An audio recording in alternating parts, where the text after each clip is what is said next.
and P-Lore by 9. More at townhall.com. At Audion Hearing, our mission is simple: to make better hearing affordable for everyone. We're proud to offer high-quality, rechargeable hearing aids starting at just $98. Clear, comfortable, and ready to use right out of the box. And here's a study worth hearing. Research shows that wearing hearing aids can reduce your risk of dementia by up to 61%. Join over 1 million happy customers and hear the difference today by going to audionhearing.com. That's AUDIEN hearing.com. The voice for the new right, charting a new path forward for American conservatism. It's the Josh Hammer Show. What is the alternative to engaging with your political opponents? To hearing out their criticism in as happy warrior-like fashion as you can have it. The day that we replace that with, God forbid, with violence, that's how republics die. There is nothing good down that road.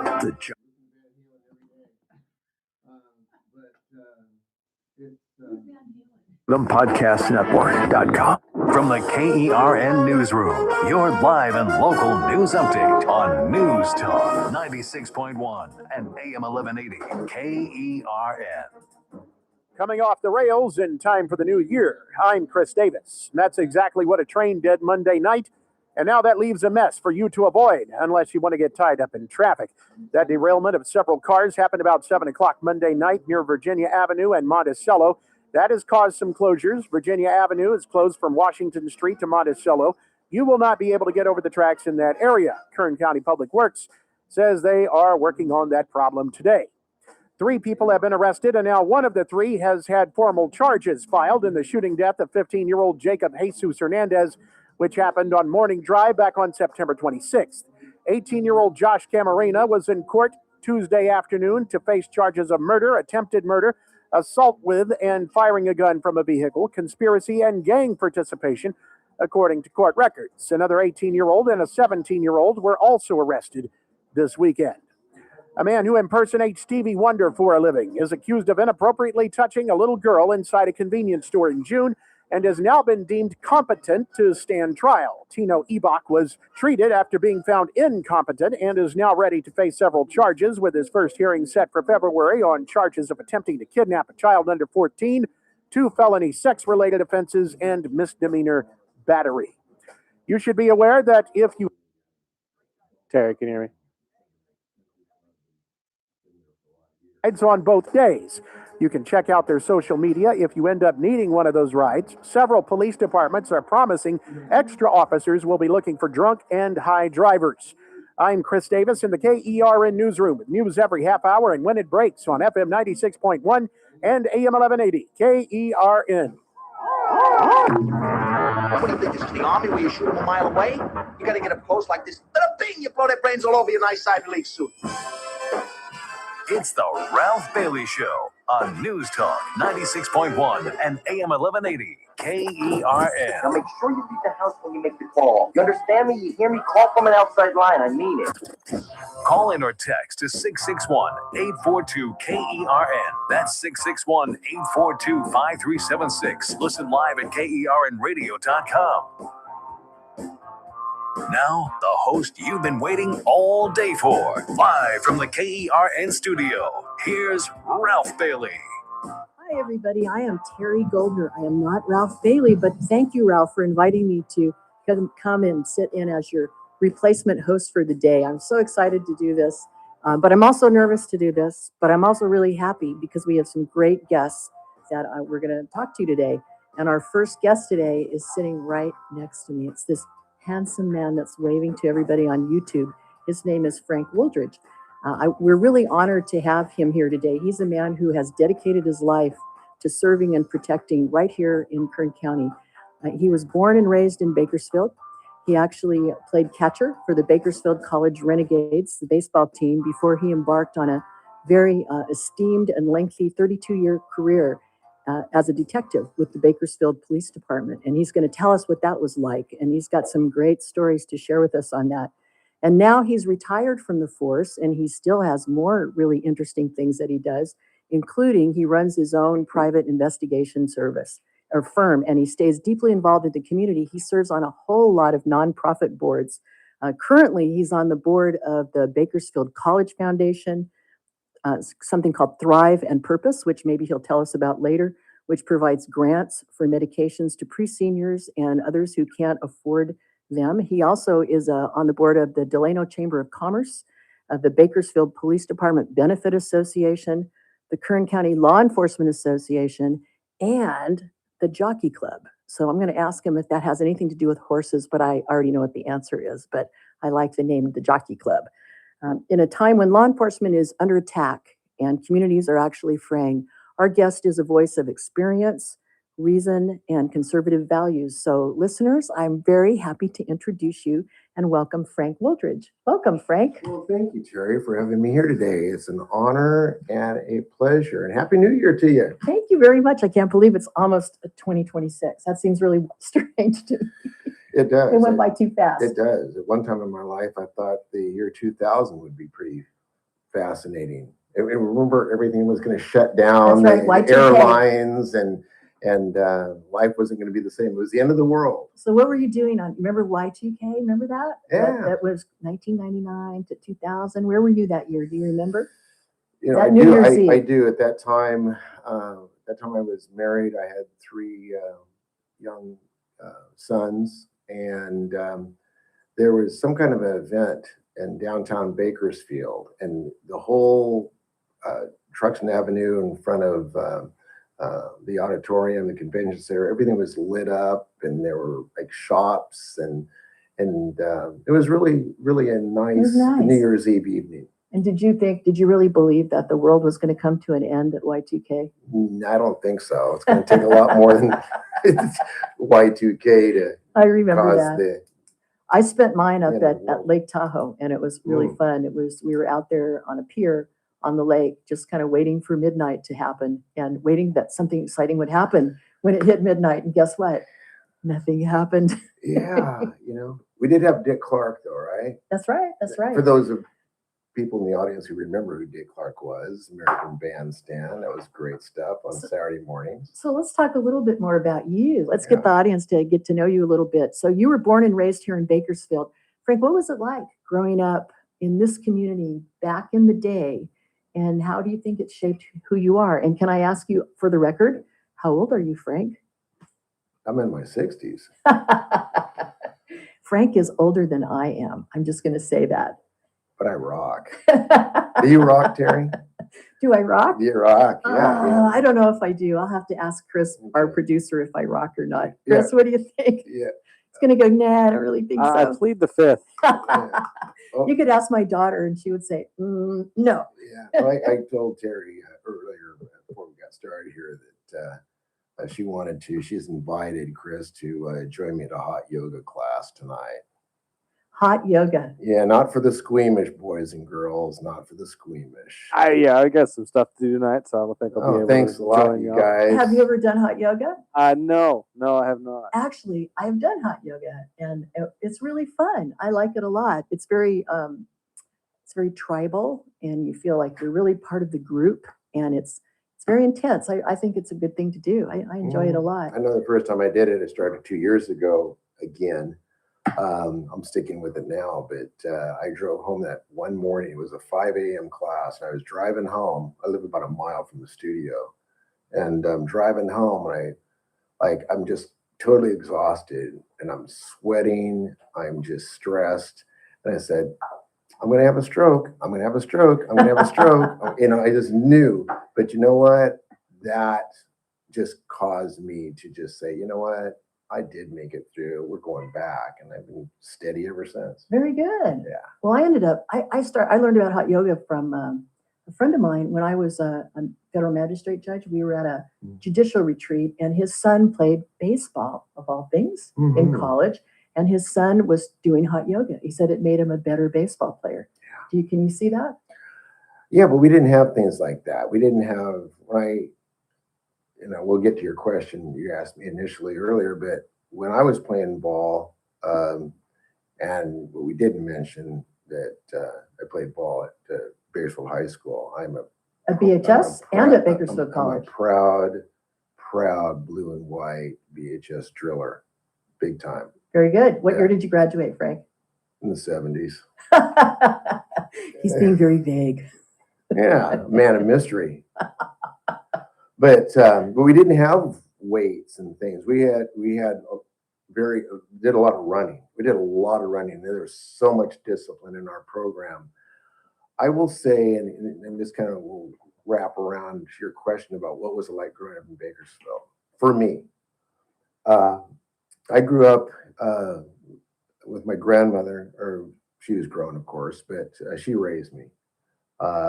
So I know these types of things happen probably quite often nowadays, but back when I was being raised, it was very, very, very unusual and not in a bad way, but in a loving way.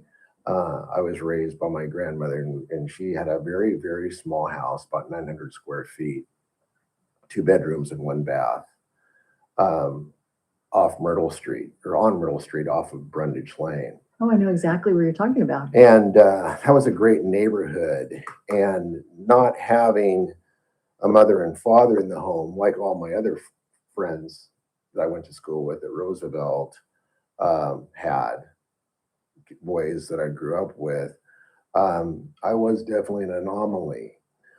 So you went to Roosevelt Elementary School. I did. That means you were one of the smart students.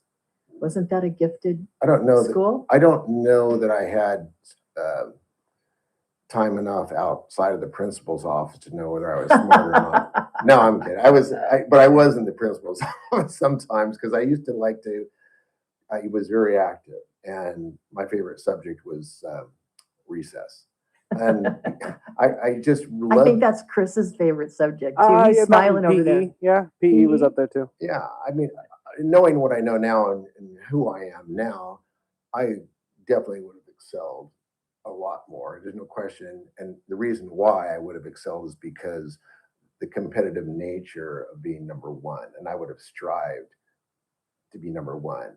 I, growing up in Bakersfield, I felt that I needed to have something that I could really hang my hat on, not knowing that not only could I master one thing, which I chose was baseball, that you can do a lot of things. And I think that is something that we all should strive for, is not being a one-horse pony, but to develop a lot of different talents and engage with a lot of different topics, and especially those topics that might be a little intimidating or a little scary. But growing up for me in Bakersfield, my salvo was that I was blessed with having so many friends whose moms, I'll always remember all my buddies' moms who always took care of me, always picked me up, always took me to practices, always took me to concerts at the school. And they watched you. The other moms, they watched the other boys, and they watched took care me. of you too. They absolutely took care of you, and if you did get out of line, they straightened you out. Nowadays, if something like that were to happen, then they would probably be told to back off or scram or get out. But that was what kept me in line. I wasn't going to go out and do something in the neighborhood that I was going to regret, because we didn't have video cameras back then, so their eyes were on us. Did you keep your nose clean when you were a teenager? Before that, that's good. When I was in grammar school, absolutely. We did the normal things that, little boys would do, and we had fun with that. We had our laughs, and we had our thrills, and we had a lot of spills. We certainly weren't around the house very much, because we were out riding bikes, playing ball. I just very clearly, and we've all seen that movie, The Sandlot. I even talk about it. When I see that movie, it almost brings me to tears. Is that what you're because that was our group. That's who we were. We were the neighborhood group in every aspect. And I could look at every one of those characters in that movie, The Sandlot, and that is somebody that I grew up with. And what's really nice is that many of those guys that I played with, we've lost a couple of them, unfortunately. And we miss them dearly. but for the most part, I'm still friends with almost every single one of those guys. Wow, And- that's pretty good. And so we had accountability That's growing up. And you had that, and you had respect growing up in Bakersfield. You respected your teachers. And yeah, they were hard. They were tough, and they laid into you. But I didn't see that as something that was uh, anything wrong. They called me on stuff where I needed to be called out on, and they did that with the other boys too. I don't feel like I was picked on. I felt like any discipline I got, I deserved it, and I'm glad I got it. Did all that help you think, to become a better athlete, especially when you got to the college, to Bakersfield College? Great question. And yes, why? Because I didn't want to disappoint any one of them. I wanted to make them proud. And, sometimes I think I'll sit in my backyard and I'll think, wow, if my mom and grandma were still alive, what would they think? I think they'd be very proud of you. How this ended up. And it's not because I was wealthy, because we certainly weren't. I mean, there was a time, I remember when I came home from junior high, I'll never forget it. There was a Goodwill truck parked in front of the house, and we would always joke and tease each other about, being on assistance and getting stuff from, free food and all of that. I mean, that was not a good thing back then. And I saw this truck in front of my house. I go, what the heck is that Goodwill truck doing in front of my house? I mean, I'm in 7th grade now, 8th grade, and this is going to be hysterical when I find out who's got a Goodwill truck parked in front of their house. And I got to the house and I went in, and it was at my grandmother's house. And I felt so embarrassed. I felt so bad. And what it was is somebody had donated and delivered a couch to us. So because we didn't have anything to sit on in the house. Goodness. Wow. And so, yeah, I mean, there was a time too when my grandmother, she got sick with Alzheimer's. At that time, we didn't know the name Alzheimer's, and we just call it senility. And she was a beautiful lady.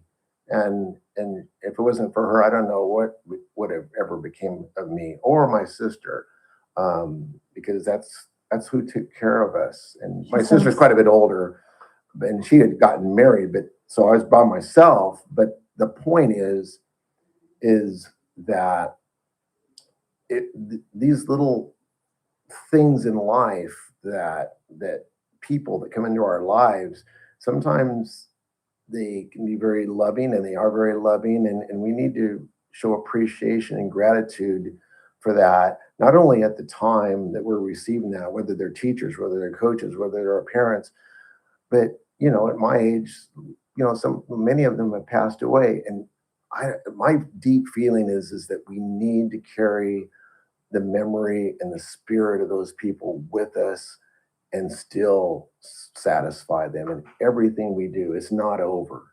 And I don't think it's ever over, Frank. But yeah, it was tough. But yeah, I was going to say, I remember one time in conclusion before we move on, yeah, we didn't even have a refrigerator at my grandmother's house for a brief period of time. We had to have an ice chest, and that's where we kept whatever was supposed to be cold. And the reason why I bring this up is because I see so much in society where people are making excuses or pointing fingers at each other or other people or blaming other people. You need to look at yourself. And I could come up with thousands of excuses of why I could have ended up bad. I could have been public enemy number one easily, but it was a personal choice. I didn't have anything. I didn't have a foundation. And I knew right away, I don't like this. I don't feel that this is where I want to be and who I was supposed to be. Did you always feel that way inside? Did you have that voice in your head saying, absolutely, I think I can choose to go this way, or I can choose to go that way, and I choose to go that way? Absolutely, but it's hard. It wasn't just like flipping a switch and all of a sudden I was, going to be a good student, or I was going to be, a great athlete, or I was going to be a good boy. It took years and years and years and years, but I made efforts all along the way to do good things. So, I mean, measurably, you can see the gradual improvement, and I continue to do that to this day. So if you could, looking back on that, if you could pick, who do you think was the person in your life that really helped you to stay on the path? Was it your grandma, or was it a coach, or was it someone else? It was. Yeah, everybody gets credit. Everybody gets credit. Whether it's my sister, her family, or my grandmother, whether it was the neighbor ladies in the neighborhood and their dads that were always cool to me and would watch out for. My name was Frankie, and still is. The people in the old neighborhood, they still call me Frankie. They don't call me Frank. It's all of them. And I told you this when I talked to you before the show, and it's hard to talk about because I definitely get emotional talking about one baseball coach I had when I was in 5th grade, and I was introduced to him. I was selected by the grace of God to be on his JBA baseball team, and I was close to him until the day he died in 1990. And so I never wanted to disappoint Frank Ontiveros. Frank Ontiveros. Mm-hmm. And he was he, would you say that he was the closest thing to a father figure that you had? Without question. Without question. Well, we're going to head off to a really short break, and then we're going to come back and we're going to pick up, because I want to hear about your decision to become to go to the Bakersfield Police Department and become a police detective, because I know you've got some pretty wild stories that you can share with us on that. So we're going to take a break. We're at Kern Radio at 1180 AM and 96.1 FM. If you have any questions for Frank that you want to ask, please call in 661-842-5376. And we are on a break.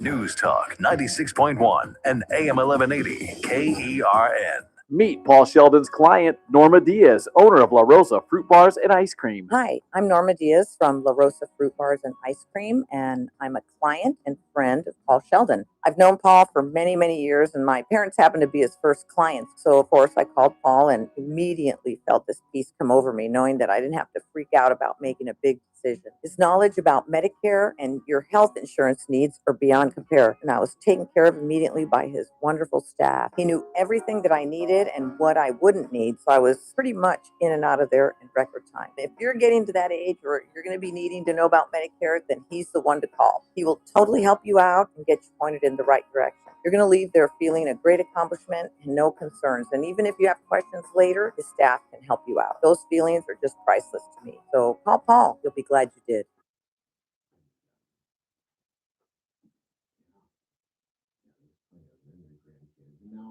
Terry, can you hear me?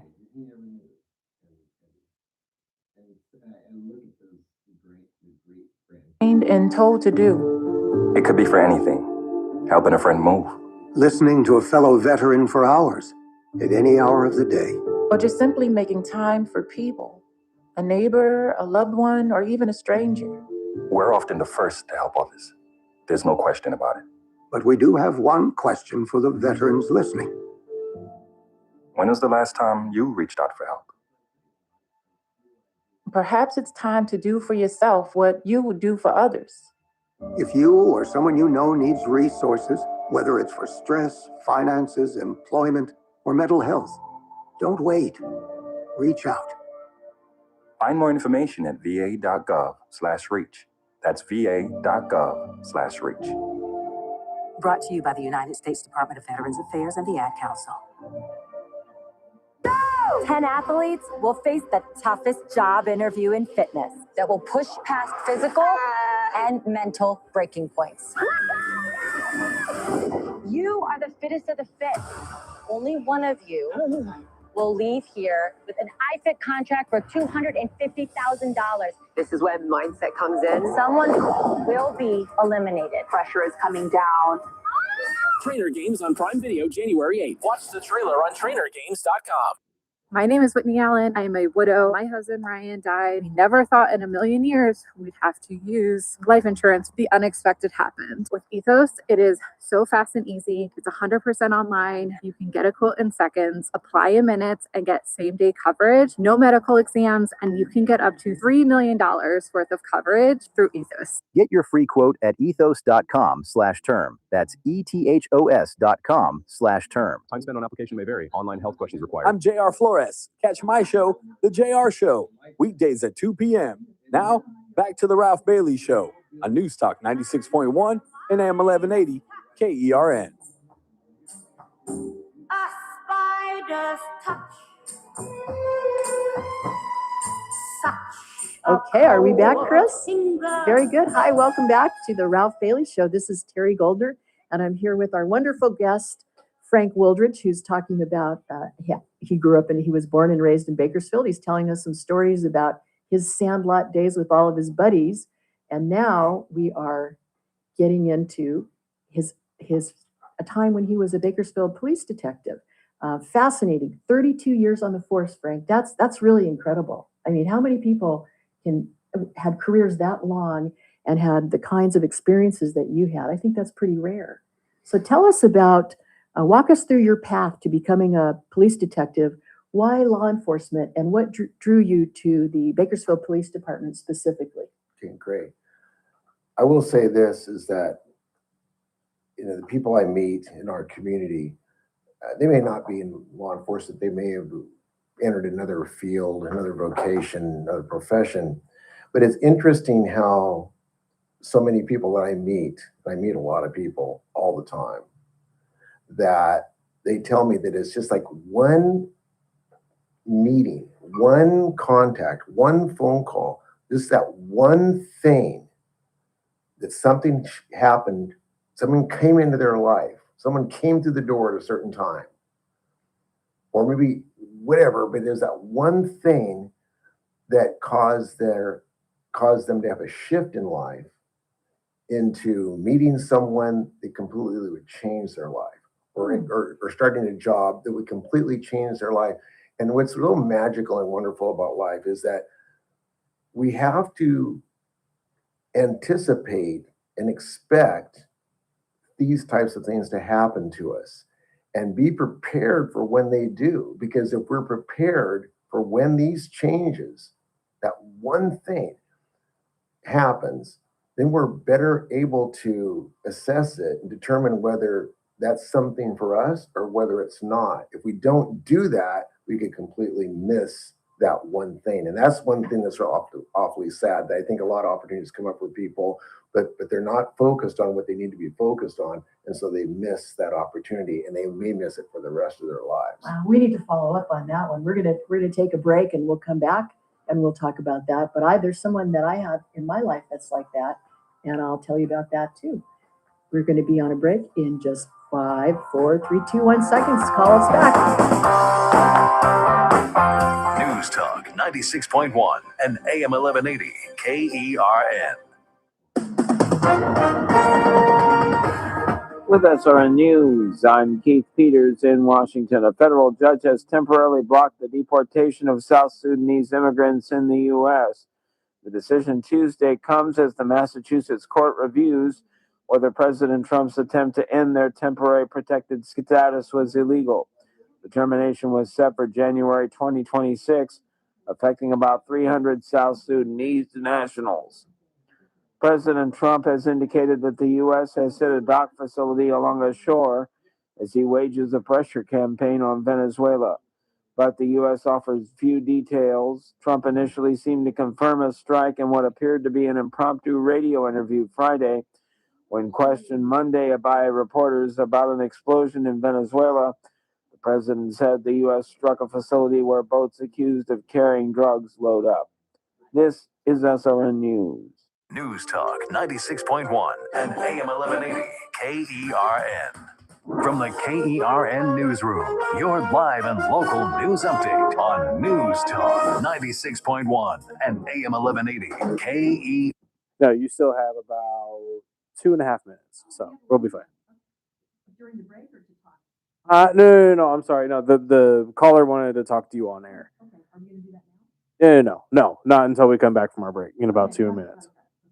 Under impersonator named Tino Ebach told police in Bakersfield that he thought he was in an AI simulation when he laid hands on a girl under 14 at a convenience store on Stockdale Highway. He was first found incompetent to stand trial, but has now been found competent, and a hearing on when his trial might be is set for February.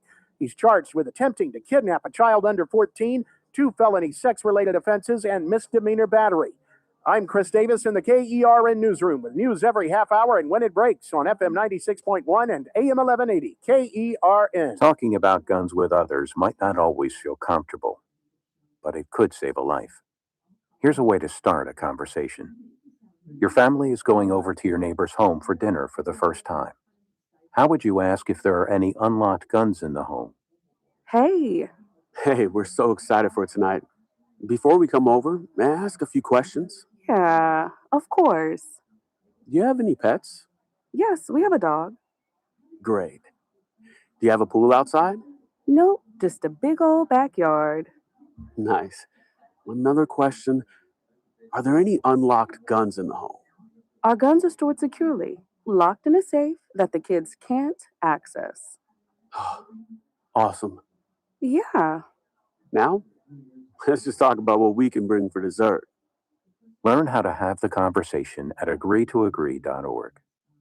A public service announcement brought to you by the Ad Council. Start your day right. First Look with Scott Cox, 6 to 9 a.m. On the Wednesday edition of the First Look program, we'll tell you what all the cool kids are doing for New Year's Eve. John Cox will be joining us with the news quiz. We'll be celebrating my 26th year of doing this. We'll have news, we'll have traffic, we'll have weather. It's all happening 6 to 9 a.m. right here at News Talk 96.1 and streaming live on the internet at kernradio.com.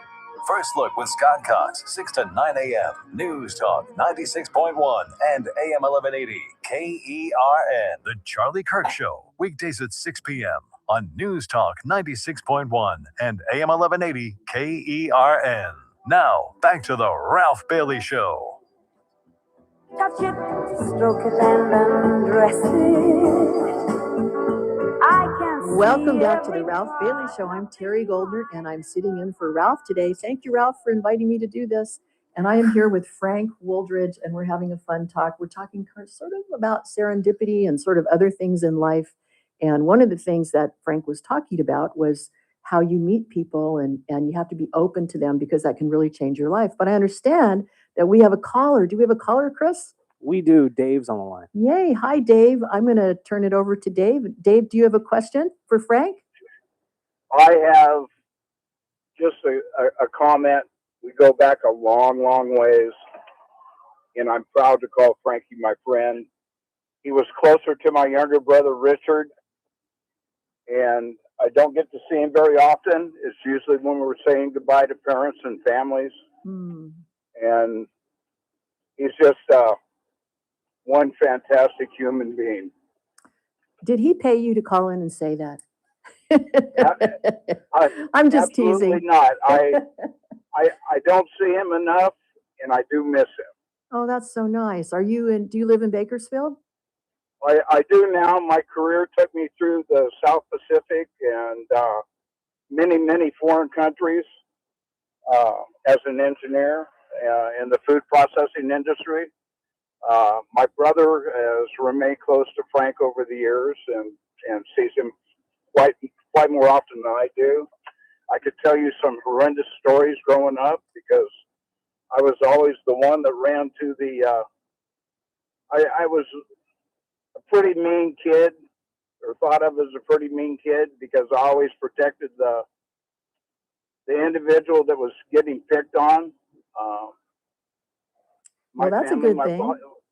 My father was born on the Pine Ridge Indian Reservation, and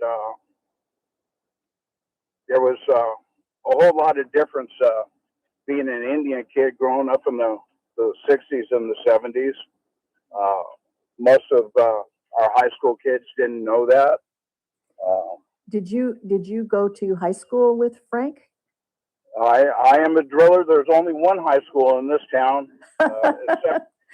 except for West High when they showed up at Pizzaville on our night, huh, Frankie? Oh my goodness. You got that right. That and Okay. that and Garces. Okay, are we going to go back to Pizzaville on Friday nights? I heard about that. Isn't that where people had a lot of fights at Pizzaville? I do remember hearing about that. Yeah, I think your husband was probably involved in a few of those. And actually, Judge, in your early years, my wife was a clerk in your courtroom several times. Oh, she was. What's your wife's name? My wife's name is Terry Hawley. Terry Hawley. I got to remember that. It's been a long time. I have to really think back a long ways. She was presiding judge clerk for 2 different judges. Oh, and, I know who you're talking about. Oh, your wife is wonderful. She's gorgeous too. She finished her career and retired as a child case custody coordinator in the Superior Courts after 30 years. Well, congratulations. That's wonderful. Please tell her that I said hello. And I sure will. Do you have a question at all you want to ask Frank? Because I know he wants to talk to you. He's just itching to talk over here. Well, yeah. Where was your first beer consumed in high school, Frankie? Well, I would have. That's a great question because you were the one that made those arrangements out of the trunk of your brother's car. Your brother who later became my CPA here in town. Oh, so you know who he is. You recognize your caller. Okay, absolutely, I got this. But this Richard, he arranged for all those things to happen. That's what big brothers do. Okay, I just want to make sure that were you guys on the right side of the law when you were doing all of this? Because we do have to get to your law enforcement career, Mr. Woolridge. That only happened because I was, as a freshman in high school, I was sent home to shave at noon. That's funny. Well, thank you so much for calling in and sharing that with us. And I'm glad that you think so highly of our guest. I think the same thing of Tim, too. I think he's a wonderful person, and we're lucky to have him with us today. Thank you for calling. If anybody else would like to... Much appreciated. Thank you. You're welcome. Thanks, Rick. If anyone else would like to call in and ask Frank a question or ask me a question, the number is 661-842-5376. We love callers. Call us, ask us any questions that you want. Yeah, that was good that Dave called. That was good. I know exactly who it is. When he made the comment about the high school beer, yeah, I knew exactly who he was. There you go. We've all got high school beer stories, right? Wow, yeah. Except I don't. I didn't do any of that stuff. Yeah. Anyway, so let's talk about your path to being a police detective. Why law enforcement? And again, what drew you to the Bakersfield Police Department? So I was playing baseball for the Renegades at that point. I was 19 years old, and we were just about ready to wrap up my freshman year playing at BC, and a lot of the kids were looking for summer jobs, part-time jobs, and I was taking some criminal justice classes at BC. I wasn't much of a student at that time because I was more focused on baseball and the social scene. And so, I mean, full disclosure during this radio show, right? So that was my interest. I wasn't much of an academic kid. Could have been, but it wasn't. My choice was to do other things. And so in one of my criminal justice classes, it's funny because Dave's former sister-in-law is the girl I spoke with in a criminal justice class, and I had asked her, is there any part-time jobs at the police department? Because I think I might, be interested in that someday. And she goes, well, yeah, there's this job at the police department downtown. And because she was like a police explorer, I remember that. And she said, there's these jobs at the police department. You can work like after school, and you file cards or paper or make copies of things. And you should go down there and find out.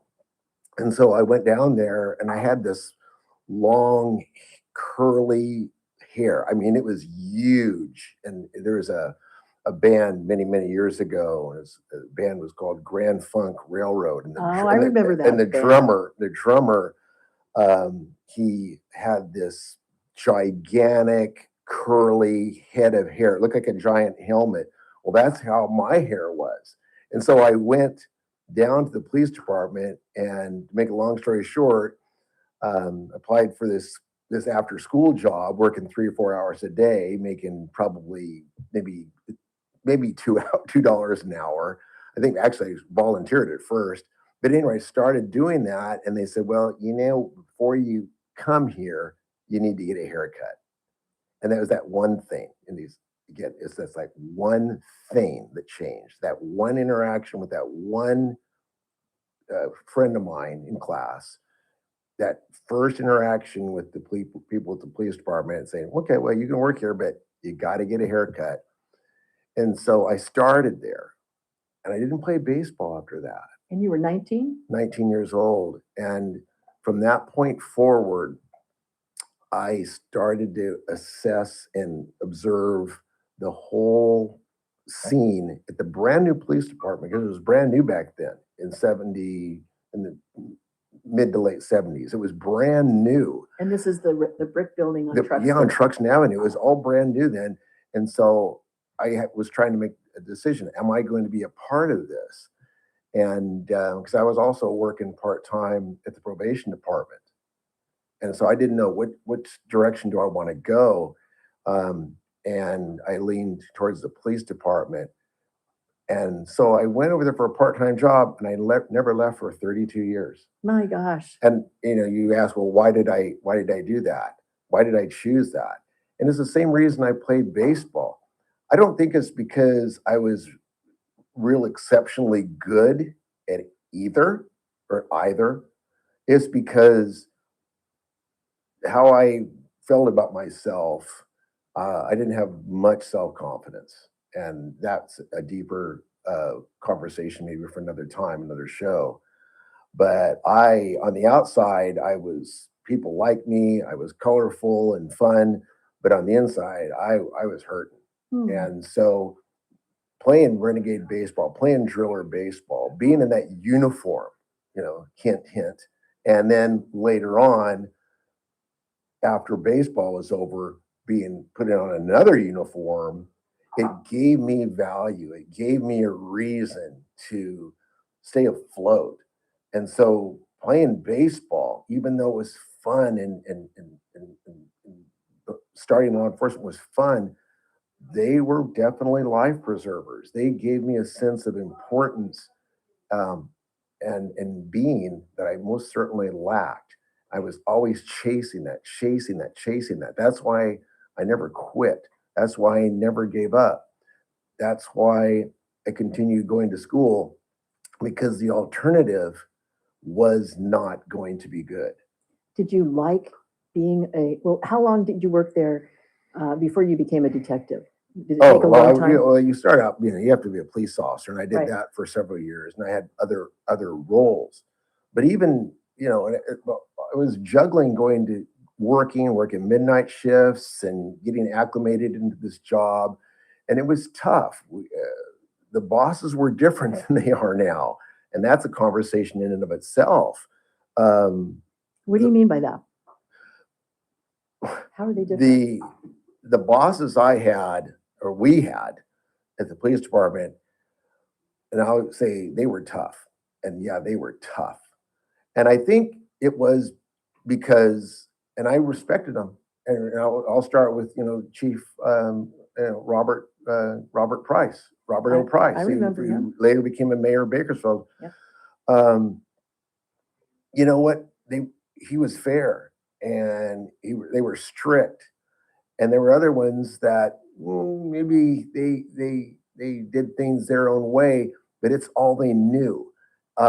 They came from a completely different time. Many of them were World War II veterans, these old guys, Korean War veterans, and they didn't give a hoot.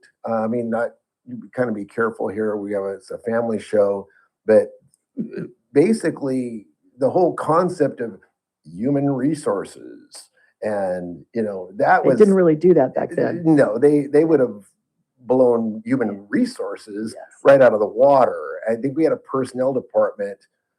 We did have a personnel department with the city and county. I'm sure they had theirs too. But basically, their role, as far as we ever knew, was just they were responsible for putting out flyers for new jobs.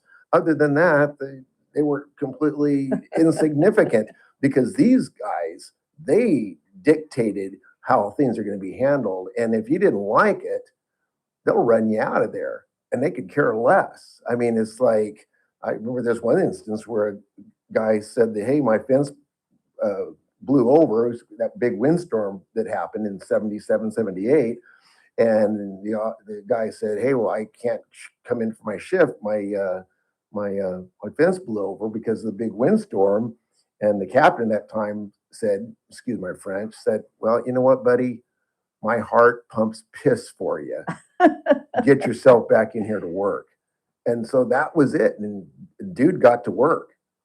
That's just the way it was. That's the end of the story right there, period. Got it. And that's how things were run. So, I had did you like that, or that was just the way it was? That's the way it was. You either accept it or they're going to run you off. Well, it sounds like you did very well there because you were there for a long time. And I mean, you ended up being a detective, and that's a high ranking position in the police department. How did you like that? A lot of responsibility. Oh, it gave me a lot of opportunities to grow, and later on, I was able to use a lot of those skills in private business. Well, let me ask you a question though. As a detective, you must have dealt with a lot of things from petty crime to serious felonies. Is there one or two particular investigations that kind of stick with you as a turning point in your career, or something that you will never ever forget? That kind of thing. Yeah, that happens every day when you are in these roles. Even as a uniformed police officer, there are things that you do that you think are insignificant that drastically change another person's life for the better.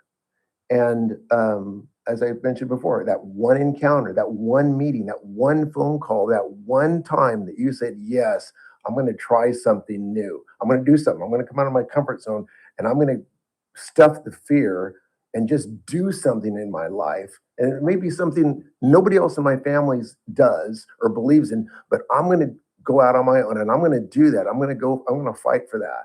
And it's amazing what you can see when a person does that, how they can change not only their life, but everybody around them forever. And so I had a lot of instances like that. You want a story? I could keep you here for a month of stories. I would love a story, Frank. Okay. Is there one that comes to mind right away? Yeah. So many, but maybe I'll come back another time. We can share some more. And this was years later.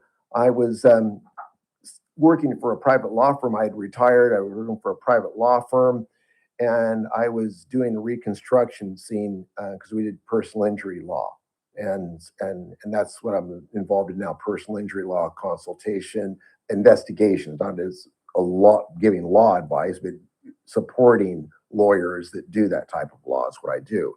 And so I was looking at an intersection doing an assessment, and this BMW pulls up with these two women in it.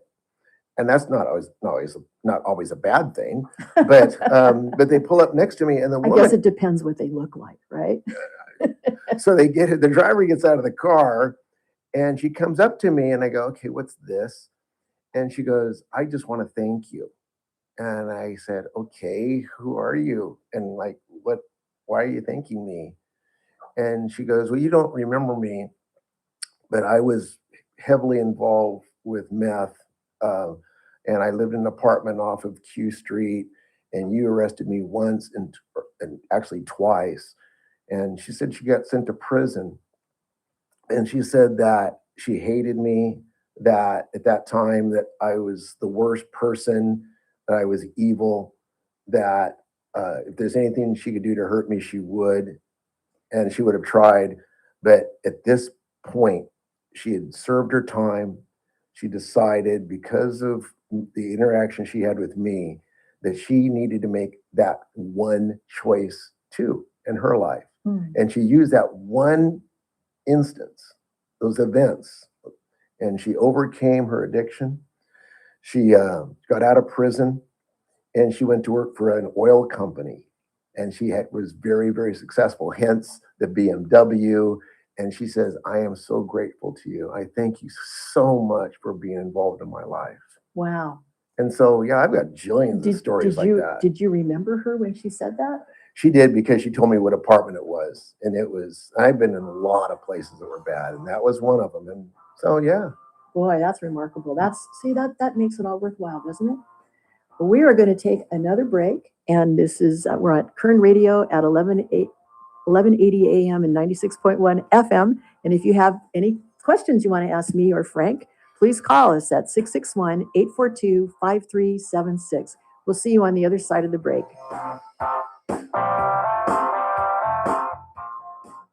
News Talk 96.1 and AM 1180 KERN. The JR Show. Former Kern County Supervisor Zach Scrivener will never see a day in jail, and it's all because of who he knows. His aunt is the district attorney, Cynthia Zimmer, but her sister, Kathy Scrivener, sits on the Kern High School District Board. She's the one that called the district attorney the night this all went down, and she's been trying to cover it up ever since, whether she's mad at her sister now for calling the sheriff or whether she's telling the kids to not talk to the police. You, Miss Kathy Scrivener, need to step down from your elected position and need to be held on obstruction charges. Weekdays at 2 p.m.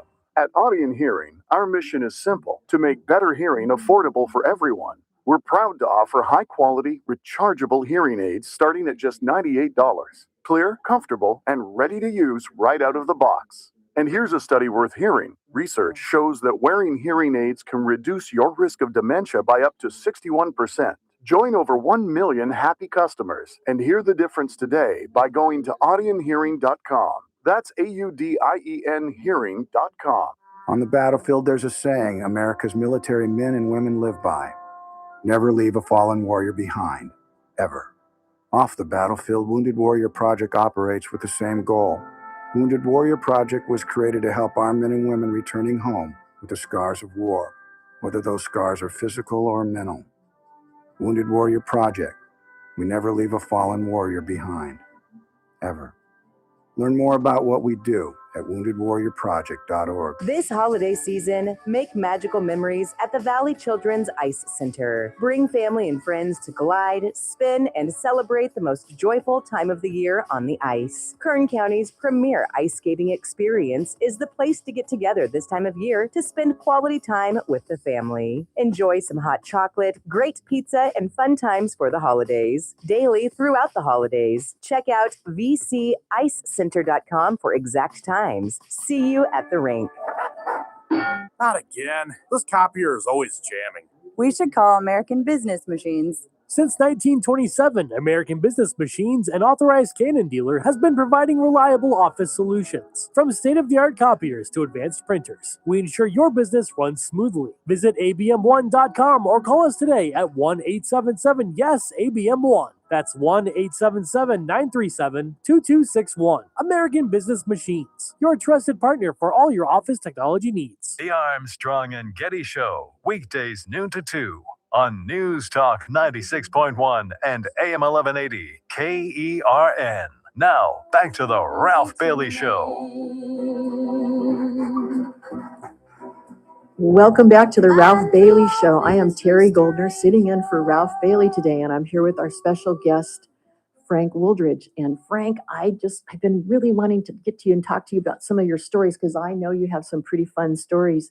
You know, I was thinking about what's like one pursuit or maybe a surveillance operation that might have had you on the edge of your seat, or maybe kind of laughing when it was over, or even, you know, I know that a lot of times detectives deal with criminals who think that they've outsmarted the police, but from your perspective or from the officer's perspective, they might think that the criminal was, what do you call that? Felony stupid? Do you have any kind of stories like that you can tell us that come to mind? Yeah. Again, so many stories, and so I'm just kind of thinking out the seat of my pants. So I'll share one. It'll be a surveillance story. So probably it was like the mid 80s or so. I was assigned with a group of other guys to a task force, particularly it was a drug task force, but we were in uniform. We were a uniform patrol, but our main focus was around a certain neighborhood because there were high incidences of homicides, high incidences of shootings, high incidences of violence, and the city council at the time, and that was a big deal. The city council at the time and the city councilmen that worked in that area commanded that this is going to happen. And so we were basically driven out to this area, and the city councilmen, they saw to it that we were going to be sent out there, dropped off, and they'd come and pick us up at 3 o'clock in the morning. And so we were out there by ourselves doing our work, and we had so much fun doing what we needed to do. And so in order to get rid of a lot of the violence, a lot of the open alcohol consumption and open drug use had to be addressed first. I mean, there's got to be a cause and effect. So in order to do that, we conducted surveillances to just try to learn the behavior of what the people were doing that were doing the street sales of drugs. And so from a distance, I was up on a roof. I'll never forget it. And I was looking down, and I could see the drug deals going down in front of me. It was at night, of course, and there was dark, very little light, but there's mass number of people walking up, walking around, walking through, and not everyone was involved with drugs. Some people were out there just socializing, but we knew transactions were going on because, we had informants out there that were telling us what was going on. But on this particular occasion, I was up on the roof, I was looking down, and I could see this guy. I can see it to this moment that he had a blue jacket on, he had a white shirt on, and then I think he had some beige pants on. And we gave it a height and weight, and I could see him doing hand-to-hand sales of whatever it was, cocaine or PCP, which was extremely popular back then, and heroin. And so I could see this going on. And so I was radioing or broadcasting out to my associates that I was working with. They were blocks and blocks and blocks away. They weren't anywhere near the area.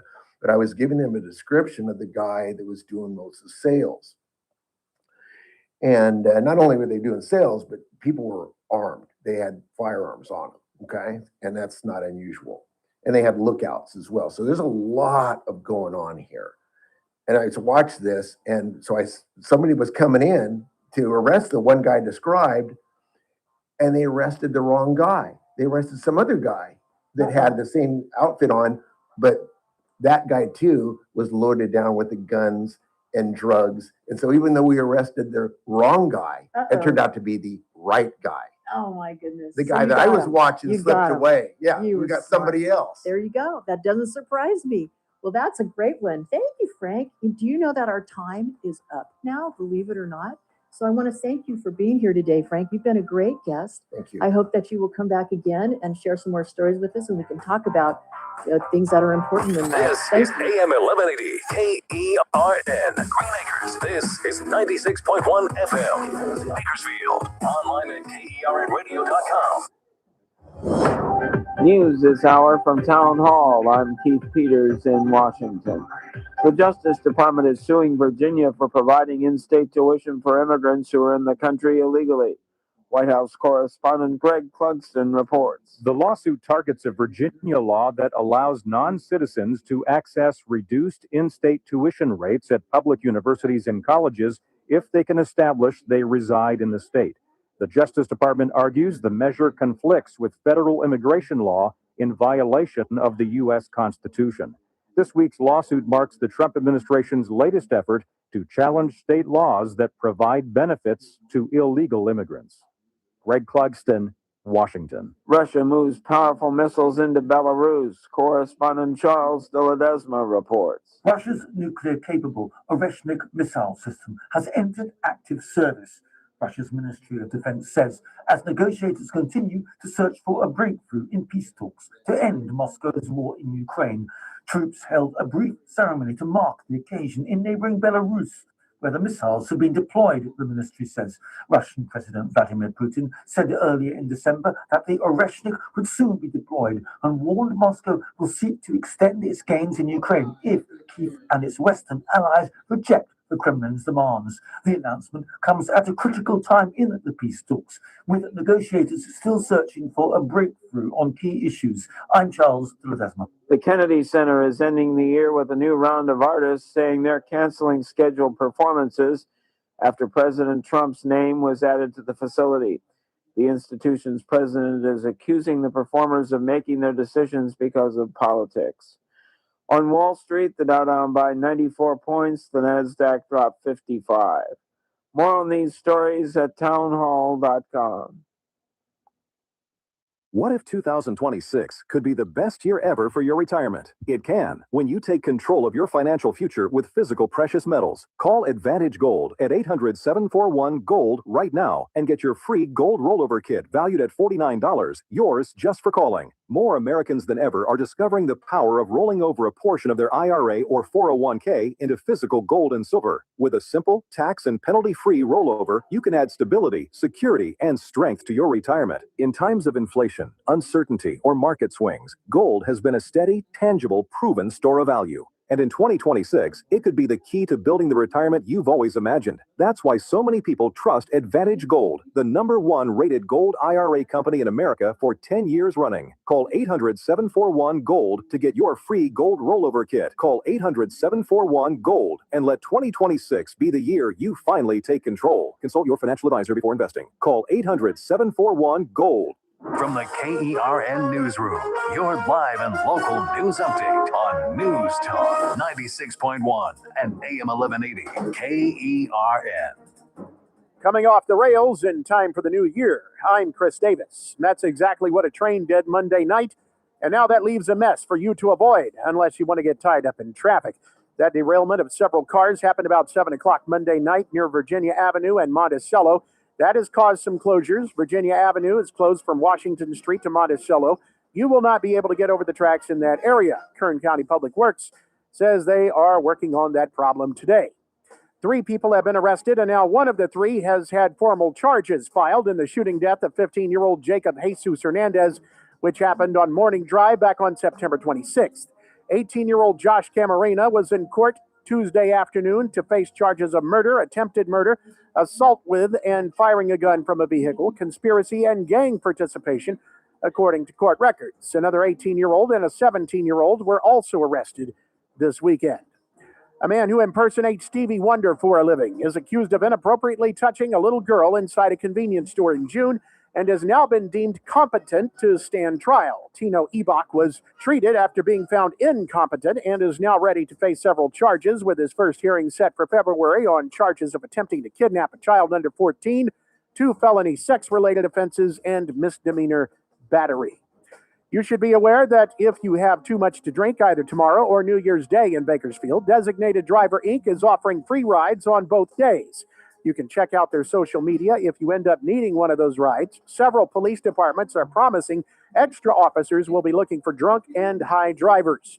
I'm Chris Davis in the KERN Newsroom. News every half hour and when it breaks on FM 96.1 and AM 1180 KERN. What do you think, this is the Army where you shoot them a mile away? You got to get a post like this. Little bing, you blow their brains all over your nice Ivy League suit. It's the Ralph Bailey Show on News Talk 96.1 and AM 1180 KERN. Now make sure you leave the house when you make the call. You understand me? You hear me? Call from an outside line. I mean it. Call in or text to 661-842-KERN. That's 661-842-5376. Listen live at KERNradio.com. Now, the host you've been waiting all day for. Live from the KERN studio, here's Ralph Bailey. Welcome back to the show, folks. I'm Terry Goldner, not Ralph Bailey. I'm here sitting in for Ralph today. Thank you very much, Ralph, for asking me to do this. It's been a blast so far, and I'm really excited to introduce everybody to our next guest.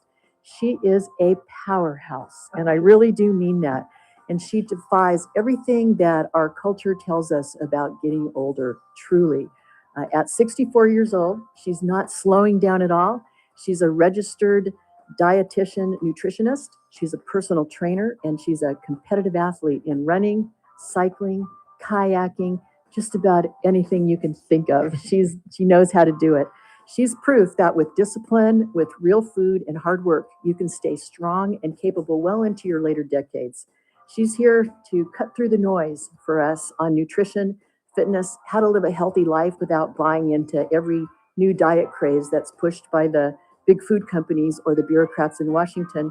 Ladies and gentlemen, please welcome Tricia Bland. Welcome to the show, Tricia. Thank you, Terry. I'm just a pleasure to be here today. Very thoughtful of you to ask me to come in. Oh, it's very thoughtful introduction. Oh, it's very nice to have you here. It's great. I'm a big fan of Tricia's, if you can't tell. So, Tricia, since our audience may not know you, but I know you very well, tell us a little bit about your journey. How did you go from being a dietitian, nutritionist to becoming an athlete and in running, cycling, and kayaking? And I know you have a very big story to tell about that I am just so fascinated about. So I'm going to let you tell us. Okay. Well, becoming a dietitian actually started when I was much younger. I was very overweight as a child. No, I would have never thought that. Not in a million years. Well, growing, getting up to being 5'10" helped spread that weight out. But my pediatrician actually put me on a diet at the age of 12. And he told my mom, she's gaining almost between 10, she's really gaining between 10 and 20 pounds a year. And it's way too much weight for her height growth. And so were you just eating too many donuts or something? Or I just love to eat. And I remember when I was little, if my mom would make fried chicken and mashed potatoes, and if there was an extra piece on the dinner table, we're a family of 5. And if there's an extra piece, I'd always say, Mom, could I have the, and she was just like the Jewish mom. And when they said, sure, eat. And so so I started gaining, and I was teased a lot. In fact, my dad, he called me flubba chops and gristle ears, and I was teased ruthlessly in school. What was the first one? Flubba chops? Flubba chops. Oh, Dad. I know. And my sister actually called me Piggy, and everyone bought me pig things growing up. And I just, it was a struggle. It was definitely not easy. And then when he put me on a diet, in a year, I lost 40 pounds. Wow. And it was life-changing, absolutely life-changing. I went out for track and did very well in junior high, and I actually ran a 4:48 mile. And wow. Yeah, and I just really realized that I could move my body. Then I found out, I didn't see a dietitian when I saw the pediatrician, but then I found out that you could become a dietitian and for food. And I really, my mission, I thought, well, I got to help kids. I gotta do that. So you wanted to help other young people stay in shape and not become obese. Yeah. So I went to Davis and graduated there, went to graduate school at UCSF, and then went on to Loma Linda to get a master's in health promotion and wellness. What was your undergraduate in? It was in nutrition and dietetics, clinical. Yeah. And Very good. so, and then going on to UCSF, you have to do an internship in nutrition and dietetics. So it just, and then the master in wellness, it just kind of brought it all together. And then I started having, at the age of 19, I came down with my first, but it was a first benign tumor, but I got a total of 5 between the age of 19 and 31. And then the last 3 were precancerous. So I had to have were they all over your body? No, just in my breasts. Oh my. So I had to have bilateral radical mastectomies. And in that journey, I was now 31. I had twins, and I was just kind of did the woe is me for about a year, because I had been your typical kind of step aerobics mom, go to the gym 3 days a week once I could get there, once the kids were a little older. And I then really noticed that I was not doing anything. I looked in the mirror one day about a year after the mastectomy, and I thought, okay, I need a goal. And so and I'm blessed that I like being goal oriented. And so I decided to get certified as a personal trainer. And in doing that, there were different dates to take the exam, pass it, and there was also a little bit of an endurance testing. And so I signed up for the furthest exam out, which was 18 months. Ooh, you wanted to give yourself as much time as you could. I was quite weak in my upper body after having the mastectomies. And so I did that, and I just fell in love with becoming a trainer, and was really able to kind of help people realize, like, you can go through a lot of surgeries, but you can come back from them. And because I ended up having to have 14 chest surgeries through the course of all of that. And I had 4 implant rejections, and then finally, just actually 2 years ago, I just said no more. My body just kept rejecting them, and so I thought, that's it, no big deal. Well, it was a big deal for the first 6 months. That sounds like a big deal. Now it's no big deal. But anyway, so it's been a journey, but it's made me a better trainer. It's made me a better person, the journey, and I'm grateful for it. Well, you have really, in addition to being a trainer, you've been very competitive as an athlete. And I found that really fascinating too, because I know a lot of athletes become trainers, but what you have done as an athlete, I think, is just remarkable. Yeah. Would you mind sharing that story with us? No. So my sport that I really got into after the mastectomy was running. And I actually qualified for the Boston Marathon off my first marathon that I ran at 38. And then I just kept running and running and loved it. And so then I met a gentleman. I went through a divorce after 14 years. And then while I was single, I met a gentleman, Glenn Bland, a wonderful gentleman, my soulmate, who I hope he's listening right now. Did he hear you say that? He encouraged me to, get into mountain biking and start doing some adventure racing. And that's a multidiscipline sport where you have to mountain bike, swim, run. Sometimes you have to kayak. Sometimes you have to rappel.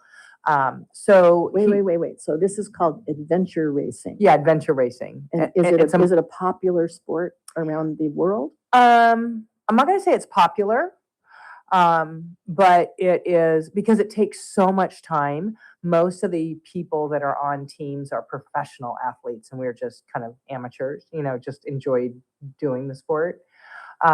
But Glenn had been a triathlete for years when he was younger. And so he was already kind of doing the multi-discipline, the run, the bike, the swim.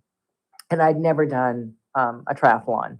So I had a lot of learning to do fast. It kind of starts sounding like it was like a marathon, but it's more than a marathon. It's way more than a marathon. Yeah, way more than a marathon. And the rappelling, when you say rappel, you're talking about rappelling down the face of a mountain? Yeah, yes. So you taught yourself he taught you how to do that, or you knew how to do that? He taught me how to do that. Wow. Yeah. Wow. Yeah. So there was a lot of learning in a very kind of fast period of time. In about a 2-year period of time, I've never had a mountain bike before.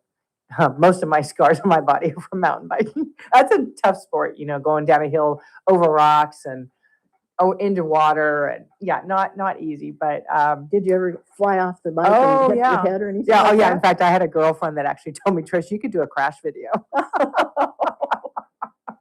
because I went over the handlebars plenty. So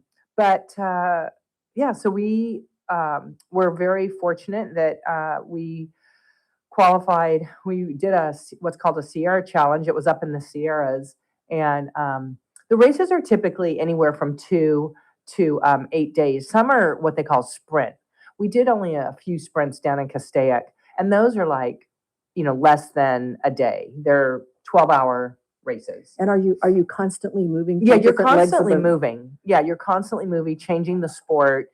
You might run for in a short one, you might run for maybe 6 miles, and then jump on a bike and ride your bike for maybe 40 miles to a lake, and then you get to the lake and there's your kayak, and you got to kayak around the lake and find certain clues around the lake, and then and then when you get off kayaking, maybe then they'll have you swim in the lake, or get back out and run. So it just changes. Do you ever get to sleep? Well, that's the unhealthy side of adventure racing, is that typically the teams that win are the ones that do the most sleep deprivation and don't sleep. And that's hard. I mean, there were definitely times when I've never hallucinated, but my husband frequently does. And he saw a little leprechaun one time telling him to come to a yellow house and that was out a ways and for rest. And he goes, Trish, there's a leprechaun telling us over there that we can go to the yellow house. And I said, Glenn, there's nothing out there. There's no yellow house, and there's definitely no leprechaun. If it is, maybe he can get us out of here. Yeah. But I never hallucinated, but I definitely, one time I fell asleep standing up, and I bumped into our teammate. Luckily, he was standing there. And that's the scary part, because if you're going down mountain biking in the middle of the night and you're tired, your mental acuity is not. Do you have a team that takes care of you? You have a support crew. Everybody has to have a support crew, and they can only be at certain checkpoints. And when they are at a checkpoint, then that's when you can change your clothing, get dry shoes, change your socks, maybe get warmer clothing because you're going into the night, getting cooler clothing because maybe the sun's coming up and it's supposed to be hot that day, depending on the race. You get your fuel, you eat. You hydrate, and then you refill any snacks that you're going to carry with you and refill your water. Now, I understand that these races can be, for example, as much as 240 miles total. Oh, yeah. Some are 350 miles. Yeah, it just depends. What's the longest one you've done as a team? 240. My goodness. Glenn's gone on longer ones, but I've done 240. And you love it. Yeah, I loved it. That's fun. Yeah. Do you, so tell us about the time when you went to Switzerland. Yeah. On a race. Okay. I love this story. Yeah. So Glenn and I, we had just placed second in the U.S. in the Sierra Challenge. And so we qualified actually for the Discovery Channel World Championship race for coming in second in that event. Well, This is the Discovery Channel that we see on television. Yes. Yep. And so there were two guys down in LA, and they had already qualified, I believe, by doing a race in Patagonia and another race that they qualified with another team. And but they didn't have two other people, and you need two other people. And to be a co-ed team, you have to have a minimum of one female. You can't, obviously for co-ed, but you have to have one female. And so I was the one female, and it was really amazing because Glenn and I had just gotten married. In fact, I turned 40 crossing the Swiss Alps in the race. My gosh. And the Discovery Channel was fascinated with our team when they looked. Why do you think that was? Yeah, so first of all, how many teams were there that were in this? There were 42 teams from around the world, multiple countries. So, okay. What are some of the other countries that you remember? Oh, there was New Zealand. If New Zealand shows up, they typically win. They are the toughest of the toughest. The Kiwis are just phenomenal.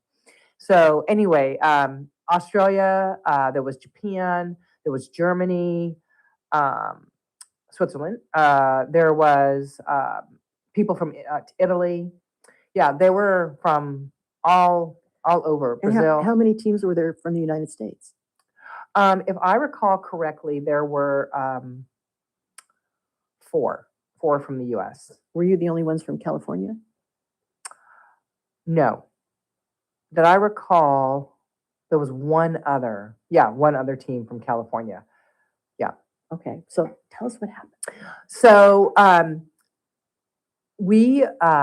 the Discovery Channel saw everyone's kind of bio for the teams. Believe it or not, there was one team like that even Playboy had. It was kind of silly, but anyway.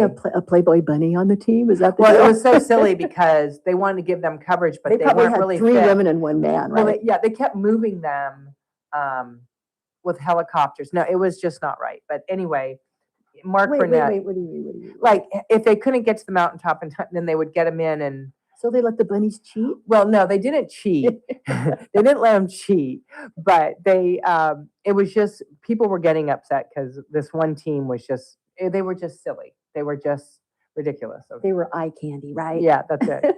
So you mentioned Mark Burnett. Is that the one that does the Survivor? Mm-hmm. He did the Yeah. race? Mm-hmm. What was his connection to all of this? Oh, he put it together.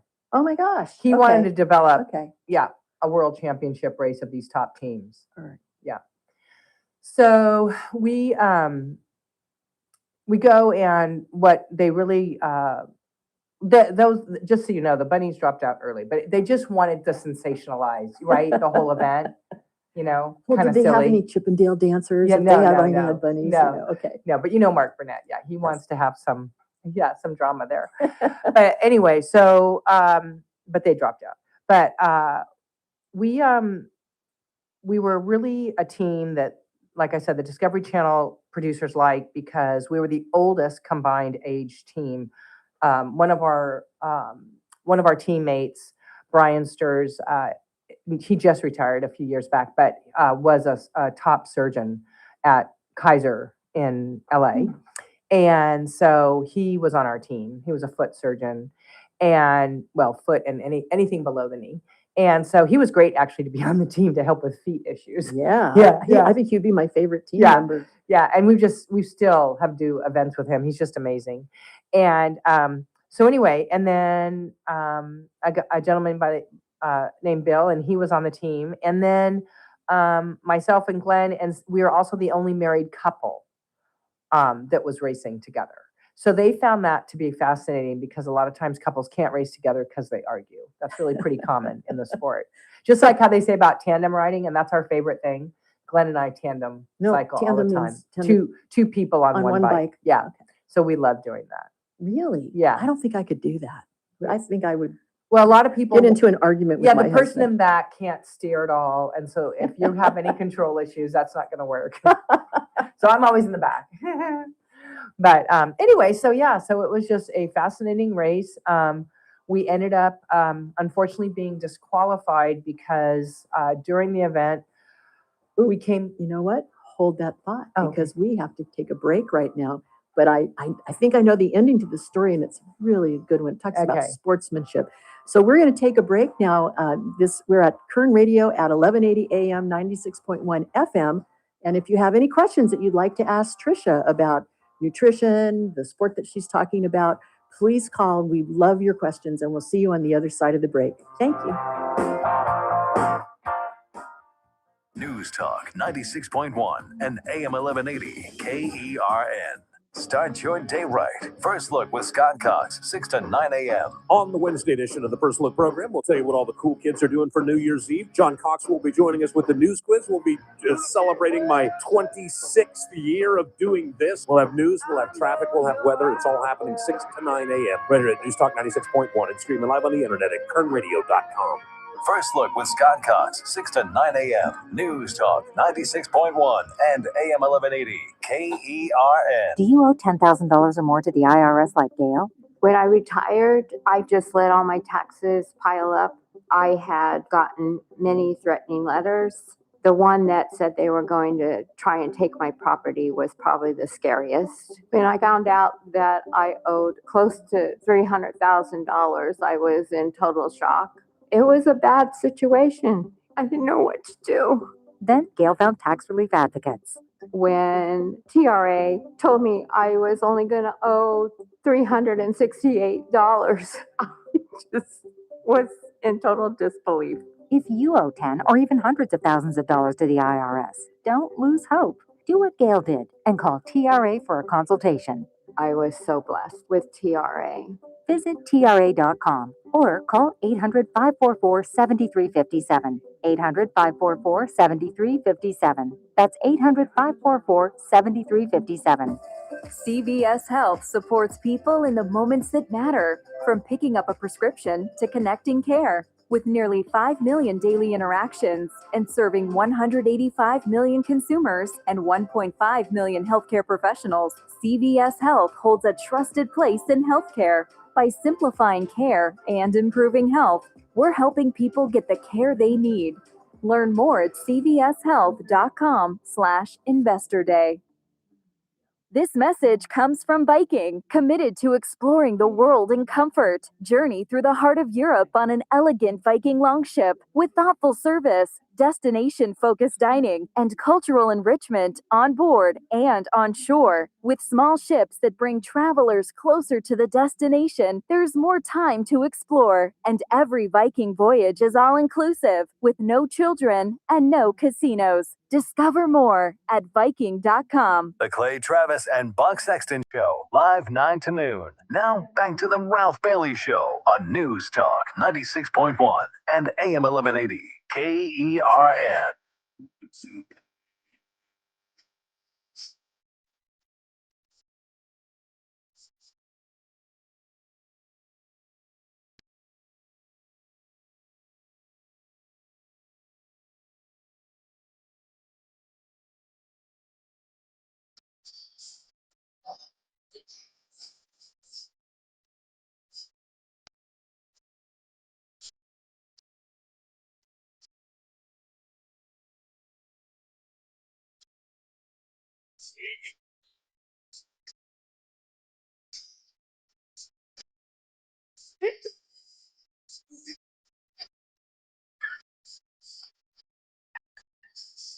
Help! Help me, Chris. Give you one second. I want to say that right now. Oh my goodness. Are we back on the air? We are. Yes. Okay, hi everybody. I just messed up my headphones. But I can hear you. I hope you can hear me. Yes. We're back on the air. We're here with our wonderful guest, Trisha Bland, and she's telling us about a World Series, a World Championship adventure race that she was in Switzerland, and she was just about to come to the end. And I tell you, it is a remarkable ending. So Trisha, tell us the rest. Okay. So we were going along and the weather started to change. This was, gosh, I'm trying to remember which day. Maybe it was day 3. And we're going up a mountain. And going up the mountain, it was very rocky and it was muddy. And we came across. So first of all, I should just kind of digress about one requirement. There were a lot of requirements for safety, but one was that if something happened to your team, 2 teammates must always stay together, and 2 can go for help. So, and then they gave everyone these radios to call in, and they were like bubble wrapped and had big tape around them, because if you open them up, you were instantly disqualified, because that meant you were calling for help. Oh. So you weren't allowed to use them just to call for anything. Okay. So what happened was this gentleman, all of a sudden we see one headlight coming down the mountain because it's dark, but everybody had to have, you have to have headlights at night. So he's coming, we see one coming down the mountain. So we assumed it was somebody with the race committee, or maybe it was someone with the Discovery Channel, because photographers were along the course. Well, it ended up being a gentleman from Malaysia, and he was able to explain that he had a man of his teammate that was down. And so he was like, so we told him to go further down and go down to the last checkpoint that we had all come from, because that way we could get help, because he said that his radio, his emergency radio, was not working. So he was in trouble. He was in trouble. So we, you know what, I hate to do this, but we are running out of time before the break. So we're just going to have to wait until after the next break. Oh, and then okay. we'll get to the end of it. I promise. Okay. Everybody hang on, because I really want you to hear the end of this story. News Talk 96.1 and AM 1180 KERN. That's our news. I'm Keith Peters in Washington. A newly unsealed order in the criminal case against Kilmar Abrego Garcia reveals that high-level Justice Department officials pushed for his indictment only after he was mistakenly deported and then ordered returned to the U.S. Abrego Garcia has pleaded not guilty to charges of human smuggling. He's seeking to have the case dismissed on the grounds that the prosecution is vindictive. Lee Enterprises has announced a compromise with the billionaire investor who tried to take over the nation's 3rd largest newspaper chain this year. The deal is intended to help stabilize the company's finances with a $50 million investment and set Lee up for the future. On Wall Street, the Dow down by 94 points, the Nasdaq dropped 55. More details at srnnews.com. News Talk 96.1 and AM 1180 KERN.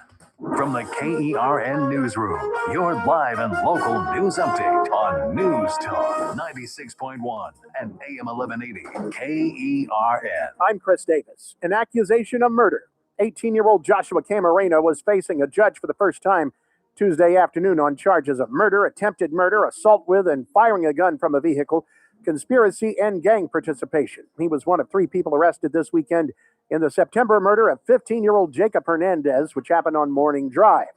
Several police departments and the Highway Patrol are all promising they will have extra cops out over the next couple of days to sniff out drunk and high drivers. If you have too much to drink, Designated Driver Inc. of Bakersfield wants you to know that they are offering free rides over the New Year's holiday. If you're filling up for your New Year's ride, gas is $4.22 on average, says Gas Buddy. I'm Chris Davis in the KERN newsroom with news every half hour and when it breaks on FM 96.1 and AM 1180. KERN. Start your day right. First Look with Scott Cox, 6 to 9 a.m. On the Wednesday edition of the First Look program, we'll tell you what all the cool kids are doing for New Year's Eve. John Cox will be joining us with the news quiz. We'll be celebrating my 26th year of doing this. We'll have news, we'll have traffic, we'll have weather. It's all happening 6 to 9 a.m. right here at News Talk 96.1 and streaming live on the internet at kernradio.com. First Look with Scott Cox, 6 to 9 a.m. News Talk 96.1 and AM 1180 KERN. We've all been there. Sleepless nights, mind racing, wondering if your business's security service is really protecting what matters. At Bay Alarm, we can put your security insecurities to bed. Video security, burglar alarms, fire alarms, access control, 24/7 monitoring, and more. Our advanced technology and personalized support ensure you can rest easy, knowing we're here for you, your people, and your business. Visit bayalarm.com to talk to a local security expert. Bay Alarm, we got you. The JR Show, weekdays at 2 p.m. Oh, our favorite DUI gal got to spend her birthday in jail, and I couldn't be even more excited. Miss Madison Williams, I hope you enjoyed your birthday in jail. I hope you enjoyed Christmas in jail. And I truly do hope, like you have claimed, to have found God. Please, please, get some help. Weekdays at 2 p.m. News Talk 96.1 and AM 1180 KERN. You're listening to The Ralph Bailey Show. Catch me weekday morning, 6 to 9 a.m. on First Look with Scott Cox, News Talk 96.1 and AM 1180 KERN. Welcome back to the Ralph Bailey Show. I'm Terry Goldner sitting in for Ralph today. Thank you, Ralph, for letting me do this. And we are here with our fabulous, wonderful guest, Trisha Bland, who is getting to the end of this wonderful story, but we keep getting interrupted by our breaks. Sorry about that, Chris. So you're here, you're in Switzerland, you're in this world championship race, adventure race. Mm-hmm. It's nighttime. Someone's in trouble on the mountain. Right. What happens? So like I said, one gentleman with a headlights coming down, found out he was from Malaysia. There was definitely a language barrier, but we were able to explain to him that he needed to go further down to the last checkpoint, get help since his radio wasn't working, his emergency radio. We know that the rule is if you open your radio, you're disqualified, but we knew we needed to help him. And so we opened our radio. And we thought for sure we could explain to the race committee why we opened our radio and we wouldn't be disqualified.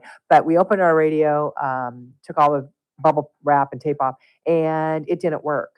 The radio didn't work? No, and what later on came to find out was that in the mountains they hadn't tested the signals and they didn't work.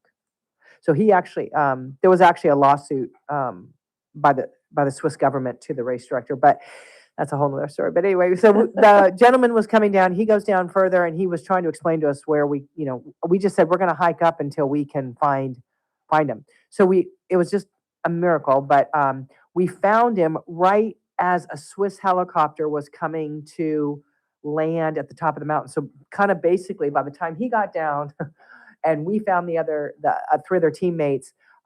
It had appeared that one of their teammates had fallen and had broken his neck. Oh my and God. So we helped stabilize him with our aluminum blankets and did the best we could. And then the helicopter lands, and we go up to the top of the mountain to explain where the gentleman is, right, down below. And I mean, when I say it's raining, it's pouring rain, it's muddy, it's slippery, and it's steep. And it's nighttime. And it's nighttime. And all of a sudden, the Swiss helicopter people said, you can't leave. We need your help. We need to help us get this stretcher down to him and carrying him up. Well, it was so steep and so muddy. It was like 4 steps up, 3 back. I mean, it was just super slow, but we finally got him up to the helicopter. And then the weather's getting worse. It starts turning to snow. There's lightning, and we're fully exposed. There's, we've got metal, hiking poles, and I'm thinking someone is going to get electrocuted because, there's nothing to protect us. And so we then had, we knew that to get to the next checkpoint, and with the time frame that we had to cross a glacier, and we all were like, I don't know. We started going. You had to cross a glacier. Yeah, and so it's at night. Yeah, in at the night, rain and the wind and the snow. And so now it is snowing and super cold, and the wind was strong, and we're going, and then all of a sudden we see this cow hut, and so what's a cow hut? Like a super small, like when I say small, like the height of to get cattle in, wooden little building. And so I think it's really though for the sheep, the herders. And anyway, we go in there, and we are all huddled and shaking. And as a team, we had to make a decision. Are we going to try and cross this and think we could make the cutoff to the next checkpoint, or are we going to call it good and just not risk our lives because there's not really time to make it? So as a team, it was such a hard decision. There were tears, and it's like, we're going to have to stop. We're not going to make it. We only had a short period to get across. And so, because we spent so much time. And so we hiked down the mountain, and we actually came into Germany and went into a pub. And my husband was born in Stuttgart, Germany. He knew just enough German to get some information out to get a call to our support crew, and they were able to come get us at this pub and then take us back. And so we got disqualified for helping the team, but even though our radios didn't work, and we were really upset about it that we got disqualified for that. We thought they might give us a penalty, because they give a penalty when people don't have the right gear with them. Like if they tell you have to have a rope, a 50 foot, a rope. Some of these ropes are so heavy, but it's for safety. Like when you are doing ice axing on a glacier, you rope up. So if someone slips, they don't die. I mean, there's some, you're all caught. Well, you rope up. You rope up. You put a rope around. Everybody is on the rope along the distance of the rope and using their ice axe as protection. You don't go singly with your ice axe, because then if you miss, then you just fall. But anyway, so some teams though didn't carry some of the gear to save the weight and be faster. And that's how you can get a penalty when they do a gear check randomly on the course. But anyway, but they didn't cut you any slack. No, they did not cut us any slack. We explained the whole situation, but the Discovery Channel did. They thought it was such an act of sportsmanship and just such a wonderful human heart thing to do that they gave us so much coverage, and they in fact said it wasn't fair that you guys got disqualified. Like they really supported us, and they gave us excellent coverage for that. Were you the star of the Discovery Channel that day? Yeah, we were. We were. That's for saving a life. Well, you did the right thing. You Yeah. absolutely did the right thing. Did you ever regret even a moment of your decision? No one regretted a moment on the team. That's fantastic. Yeah. And now your teams were also sponsored, right? Yeah, we were sponsored by Nextel. So you have to find your sponsor. A lot of these other guys are, like I said, they regularly race for a certain company, but we found we're able to get Nextel. And they were really big back then. They were really getting into the phone system. I'll bet they were proud of you of the decision that you made, though. They should have made a commercial out of that. Yeah. Don't you think?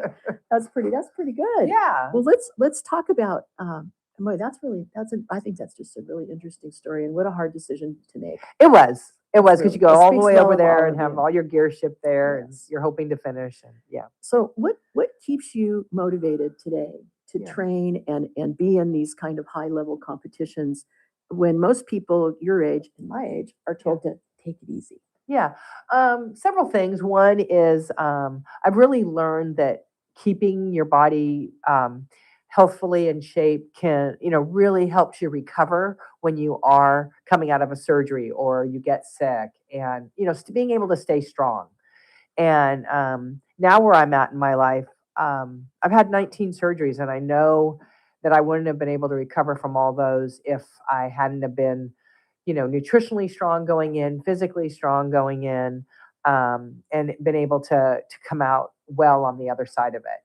And then I also have 9 wonderful grandchildren from the age of 2 to 13. So they're a motivator. Got to stay young. Got to be able to get up off the floor and crawl. I know you chase them around a Yeah, lot. crawl over the floor and do whatever they ask me to do. Get into tunnels. So, when we talk about staying in shape or keep moving, you have really an incredibly strong athletic body. You do, no doubt about it. What do you think is the biggest kind of myth about aging and fitness that maybe you think you ought to debunk, that you just don't believe in anymore? Yeah. If you ever did. Right, right. When people say you're too old to exercise, I do not like that. It's never ever too late to start exercising. There are so many things that exercising does. Preserves muscle mass, improves brain health because of blood flow, enhances heart health and helps with circulation, improves joint stiffness, increases overall total body strength, improves balance.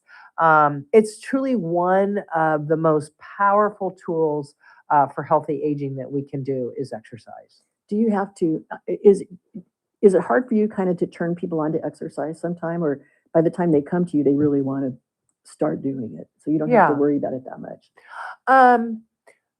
Well, when they finally have made the decision that they're going to start exercising, they're ready. Their biggest thing though is they're like, okay, we got to start slow. We got to start slow. Please don't, and it's Don't like, be mean. Yeah, and I know that we got to start at, level 1 baseline. We got to get a baseline. We got to find out, what their strengths are. How is their core strength? How's their upper body, lower body?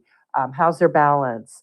Their aerobic capacity. So I make everyone train with a heart rate monitor that I provide because I want to make sure, that they're being monitored healthfully, that we're really watching out for them.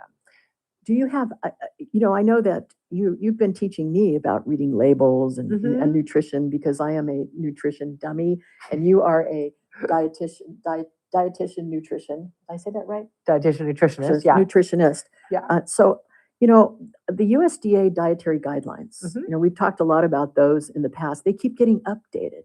And a lot of people are really skeptical about the government's involvement in what we eat. What's your take on, remember the food pyramid? I know that's kind of the old thing. And then also the My Plate advice. Right. So the food guide pyramid, it started in 1992 and went to 2011.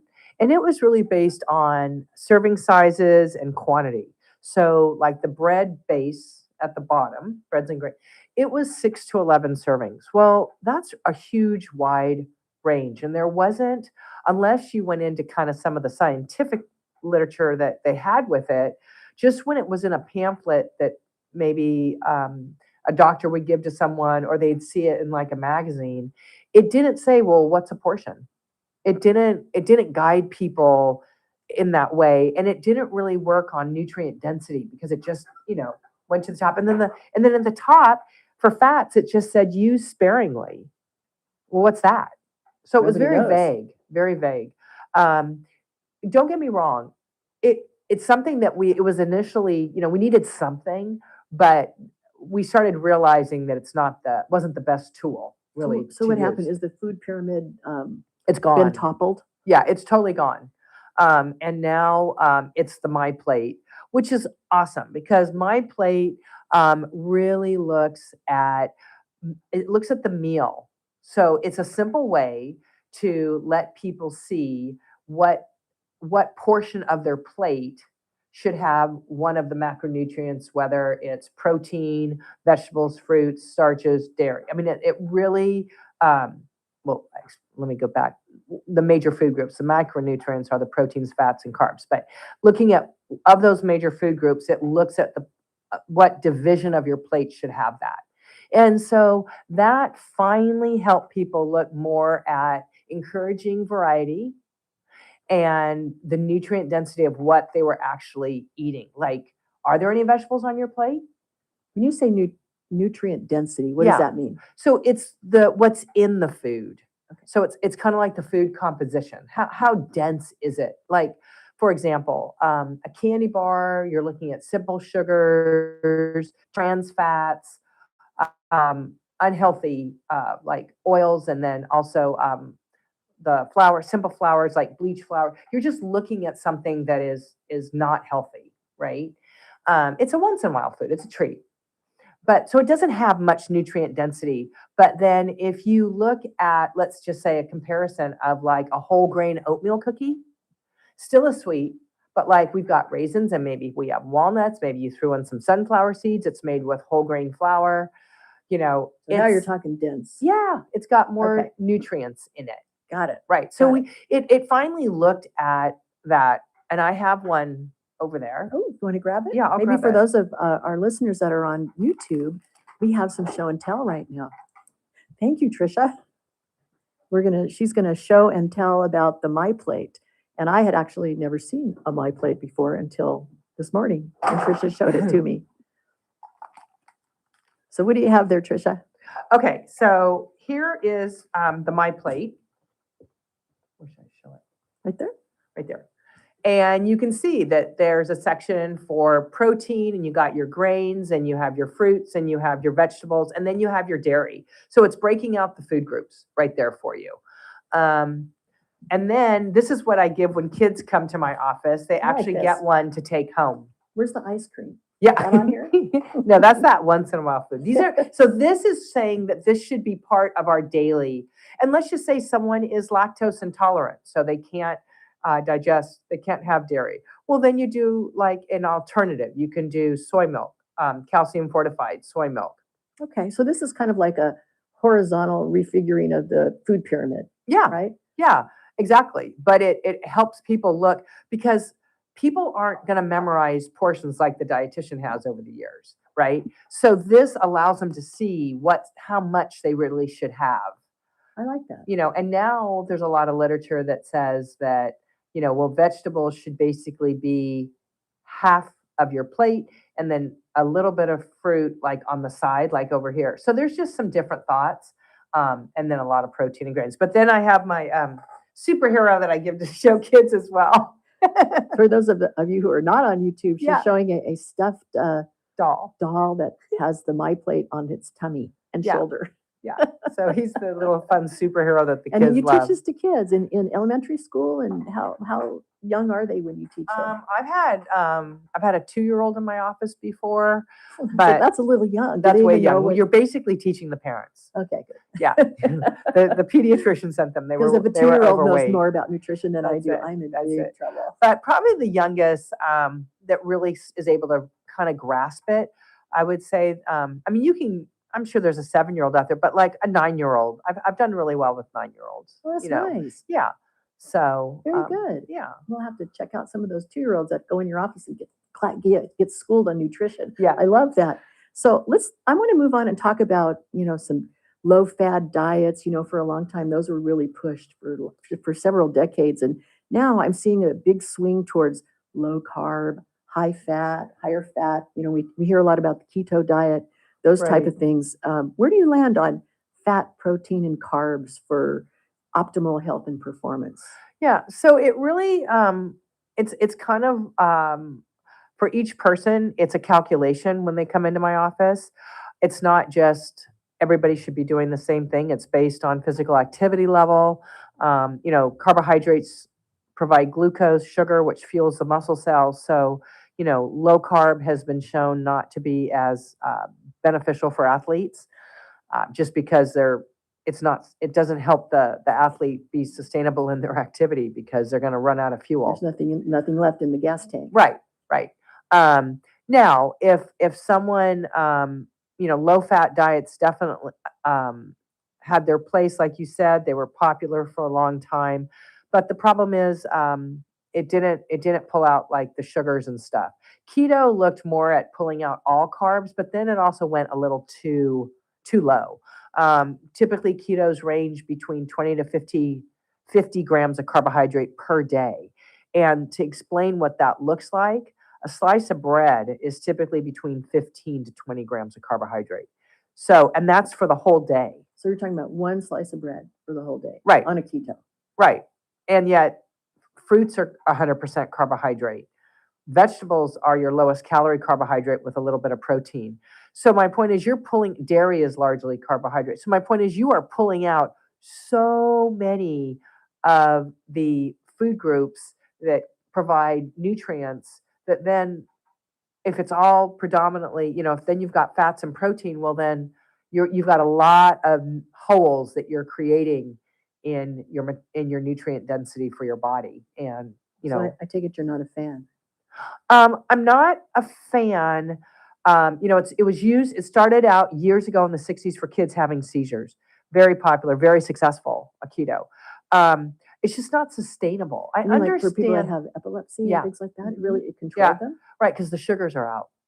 Very interesting. Really helps with that. But I understand if someone's going to use it as a kickstart.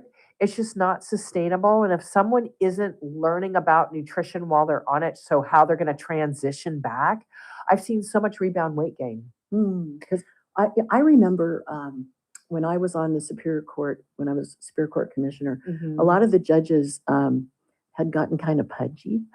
I can say that now. They're retired now. Yeah. Was a bunch of male judges, and they weren't doing a lot of exercising because they were sitting on the bench all day. And they would, they did, I guess it was a keto diet. I mean, it was all meat and nothing else hardly. I mean, meat, maybe some vegetables, but hardly. And they lost a ton of weight. Yeah. But then they gained it right back again. Yeah. And the other problem too is that it was very what we call carcinogenic, because hardly any fruits and hardly any, unless you made all your carbs coming from vegetables. But and then that high protein, especially if they recommended you can have red meat, you can have cheese, you can have bacon. And the problem is it's that all the really fun stuff. Yeah, right? high in saturated fats. And then red meats produce what's called bile acids when they're digested. They go into the large intestine, and typically a high fiber diet will neutralize the bile acids and make them non-carcinogenic. But this was so low in fiber that wasn't able to happen. So it was very concerning on how poor nutritionally the diet was. And do you see people still doing that a lot? Though? Yeah, people are still doing it. And so when people come into my office, you never want to shame them for what they're doing. And I'm interested in why they're doing it. So it's just a matter of asking them why, and then explain to them what they're missing, what those nutrients that they're missing provide for health, and then asking them how they're bringing those back in, or do they plan to bring them back in? Because long term, it can be dangerous. Well, Tricia, thank you. We're going to take a little bit of a break right now, but then we're going to come back because I have a whole bunch more questions to ask you. And I hope that our listeners call in and ask Trish any questions that you want to ask about diet, nutrition, or adventure racing. The number is 661-842-5376. We're Kern Radio at 1180 AM and 96.1 FM. We'll see you right after the break. News Talk 96.1 and AM 1180 KERN. One of the highlights of this radio broadcast appears on Thursdays at 4:30. Our money man, Daniel Petrie with Messmaker and Petrie Wealth Advisors. You all know by now what Messmaker and Petrie Wealth Advisors are all about. You know that I've turned on staff members who are extremely happy with being a client with Daniel. And I've told you, I've been a client for almost a decade now, and it is the single most important and smartest financial move I have ever made.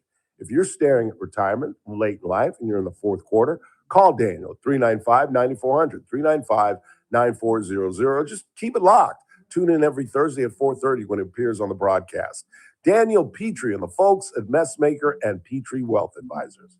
This broadcast is for informational purposes only. Does not constitute a solicitation or offer to buy or sell any security, future, option, or other financial instrument, or to offer or provide any investment advisory or other services to any person in any jurisdiction by Daniel Petrie or MPWA Inc., DBA Messmaker and Petrie Wealth Advisors. Any views expressed in this broadcast by us are prepared based upon the information available to us at the time, and we are under no obligation to update our views.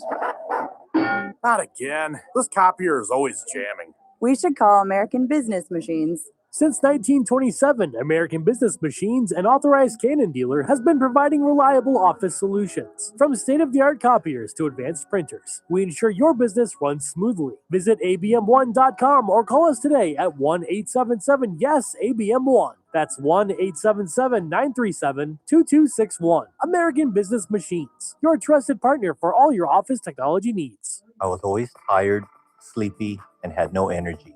I had relentless, debilitating headaches.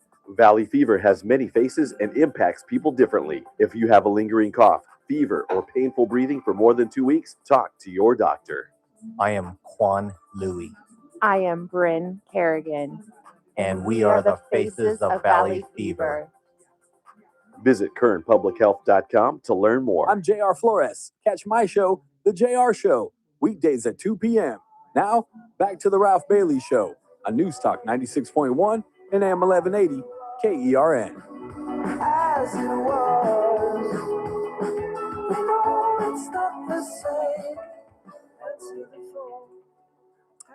We are back on the radio with Trisha Bland. This is Terry Goldner. I'm here for Ralph Bailey on the Ralph Bailey Show. And Trisha is our fabulous dietitian, nutritionist, personal trainer, and adventure racer. And do we have a phone call, Chris? We do. John has a dietary question for you. Oh, okay. Hi, John. Would you like to talk to Trisha? Yes, I would. Fire away. Hi. Yes. Hi. Where can I get like a meal plan example? My PA wants me to lean more towards a Mediterranean diet. Oh, okay. Well, there's a lot. I mean, there's a lot on the internet. But when you specifically say where, I mean, people come into my office and I write them meal plans specific to what their physicians ask for. But if, like I said, there's a lot of plans on the internet, and because the Mediterranean, John, hasn't really varied much. It's stayed on the top number one diet now for, oh my gosh, I would say at least 8 years for health. And so my point is the sources in general on the internet are going to be safe, but you can go to the USDA government website. You can go to nutrition and dietetics websites. I mean, you can get, like I said, good sources, and they're all going to be quite consistent because it hasn't changed. Yes, because I've received copies of lists of foods to eat, but I haven't quite managed to make that into a meal of something I would like to eat and keep it going steadily throughout the week. Yeah, so that's something that I can help you with, because it's based on your age, your activity level, your height, if you have a goal weight that the doctor would like to have you get to, and then I match it to the foods that you like within that Mediterranean meal plan, and then write the right portion sizes for you to reach your goals. And John, I hate to say this, but we are running out of time on this one. If you're still interested, stay on the line, and maybe after the break we can finish the discussion. And if anybody else wants to call and ask Trisha a question about any of this, the number is 661-842-5376, and we'll be on a short break. We're on Kern Radio 1180 AM and 96.1 on FM, and come back and ask us questions.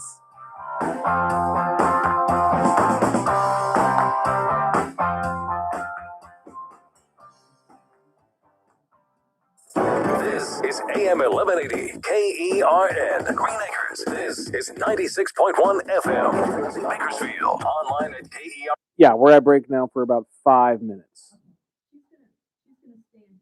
Yeah, no, as long as she wants. The U.S. military says it killed or captured more than 24 Islamic State fighters in Syria this month. U.S. Central Command says it's carried out 11 missions over the past 10 days targeting the Islamic State group in Syria. In a social media post, it says 7 IS operatives were killed and others captured in those operations, while 4 weapons caches were taken out. That followed initial strikes against 70 Islamic State weapons sites and infrastructure on December 19th. It was all triggered by a December of Palmyra that killed 2 U.S. troops and an civilian interpreter.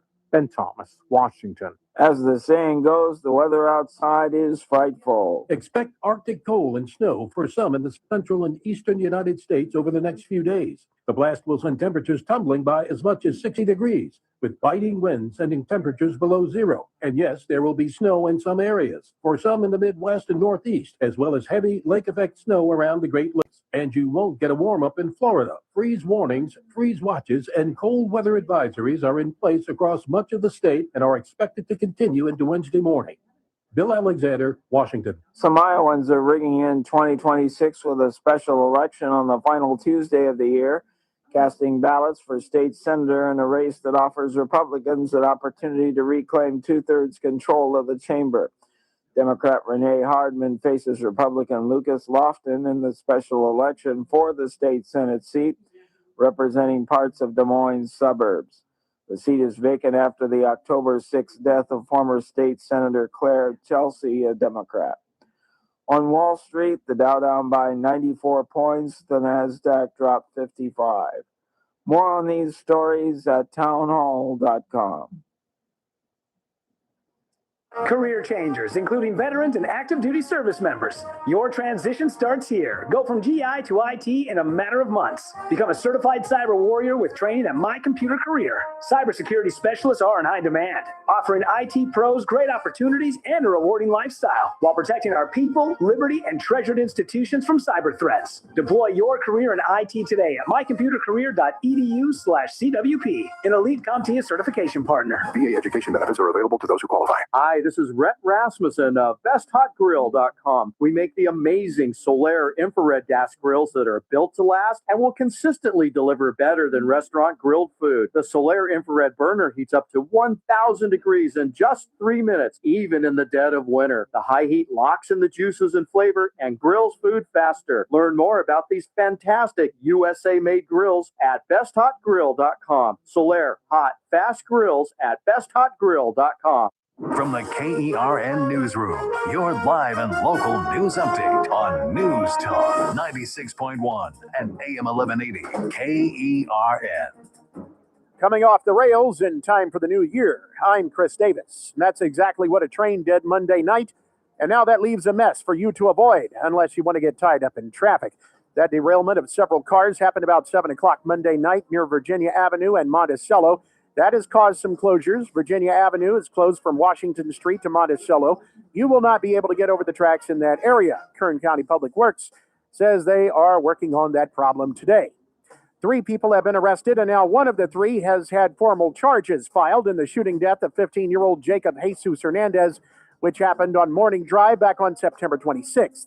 18-year-old Josh Camarena was in court Tuesday afternoon to face charges of murder, attempted murder, assault with and firing a gun from a vehicle, conspiracy, and gang participation, according to court records. Another 18-year-old and a 17-year-old were also arrested this weekend. A man who impersonates Stevie Wonder for a living is accused of inappropriately touching a little girl inside a convenience store in June and has now been deemed competent to stand trial. Tino Ebach was treated after being found incompetent and is now ready to face several charges, with his first hearing set for February on charges of attempting to kidnap a child under 14, 2 felony sex-related offenses, and misdemeanor battery. You should be aware that if you have too much to drink either tomorrow or New Year's Day in Bakersfield, Designated Driver Inc. is offering free rides on both days. You can check out their social media if you end up needing one of those rides. Several police departments are promising extra officers will be looking for drunk and high drivers. I'm Chris Davis in the KERN Newsroom with news every half hour and when it breaks on FM 96.1 and AM 1180 KERN. What do you think? This is the Army where you shoot them a mile away? You got to get up close like this. Bada bing, you blow their brains all over your nice Ivy League suit. It's the Ralph Bailey Show on News Talk 96.1 and AM 1180 KERN. Now make sure you leave the house when you make the call. You understand me? You hear me? Call from an outside line. I mean it. Call in or text to 661-842-KERN. That's 661-842-5376. Listen live at KERNradio.com. Now, the host you've been waiting all day for. Live from the KERN studio, here's Ralph Bailey. Hi, everybody. I'm Terry Goldner, and welcome back to the Ralph Bailey Show. I am here with Trisha Bland, our wonderful dietitian, nutritionist expert. And I have a few more questions to ask you, Trisha, about nutrition. And then I want to move into a different area because I think our listeners would be interested in it. But what I wanted to ask you about was, we hear a lot about seed oils and things like canola, soybean, corn oil, all of that kind of stuff, and that they're in everything these days. It seems like when you go to the grocery store, you see it. But I keep hearing that they're really bad for you. Are they really as bad for you as everybody says? Well, the refinement processing is what's bad. So like if you told me, like for example, I eat probably at least a third of a cup of unsalted pumpkin seeds every day, raw pumpkin seeds. So that's fine. Raw seeds are fine. But it's the refinement. But that sounds boring. Well, it's fun on top of salads and stuff. Okay. Or you can put them in cookies. So the refinement process, it causes bleaching and deodorizing, as they call it. And that bleaching and deodorizing process totally strips the oil of nutrients. And then in the refining process, they can add artificial additives and other things that really decrease the quality of the oil and make it harmful. Very interesting. Yeah. Do you have what are your thoughts on? Let's skip over to processed foods. We have processed foods, ultra processed foods, and kind of our standard diet in America today seems to have a lot of that, but it's also making a lot of people overweight. What are your thoughts on that? Yeah. Well, the refined sugars, the unhealthy fats, and the sodium are the biggest problem. They're adding a lot of extra salt, the simple sugars. And so then now you have all that then going into the body, and you've got an increase in inflammation occurring and an increase in insulin resistance. So then what is that leading to? So that's diabetes. Right. Diabetes, heart and type 2 diabetes. We got to be specific. Heart disease, obesity, and some certain types of cancers. So it's just a bad mix. And I always tell people in my office, they go, well, what should I avoid? And I said, if it passes through a window, if they can pass it through a window, don't eat it.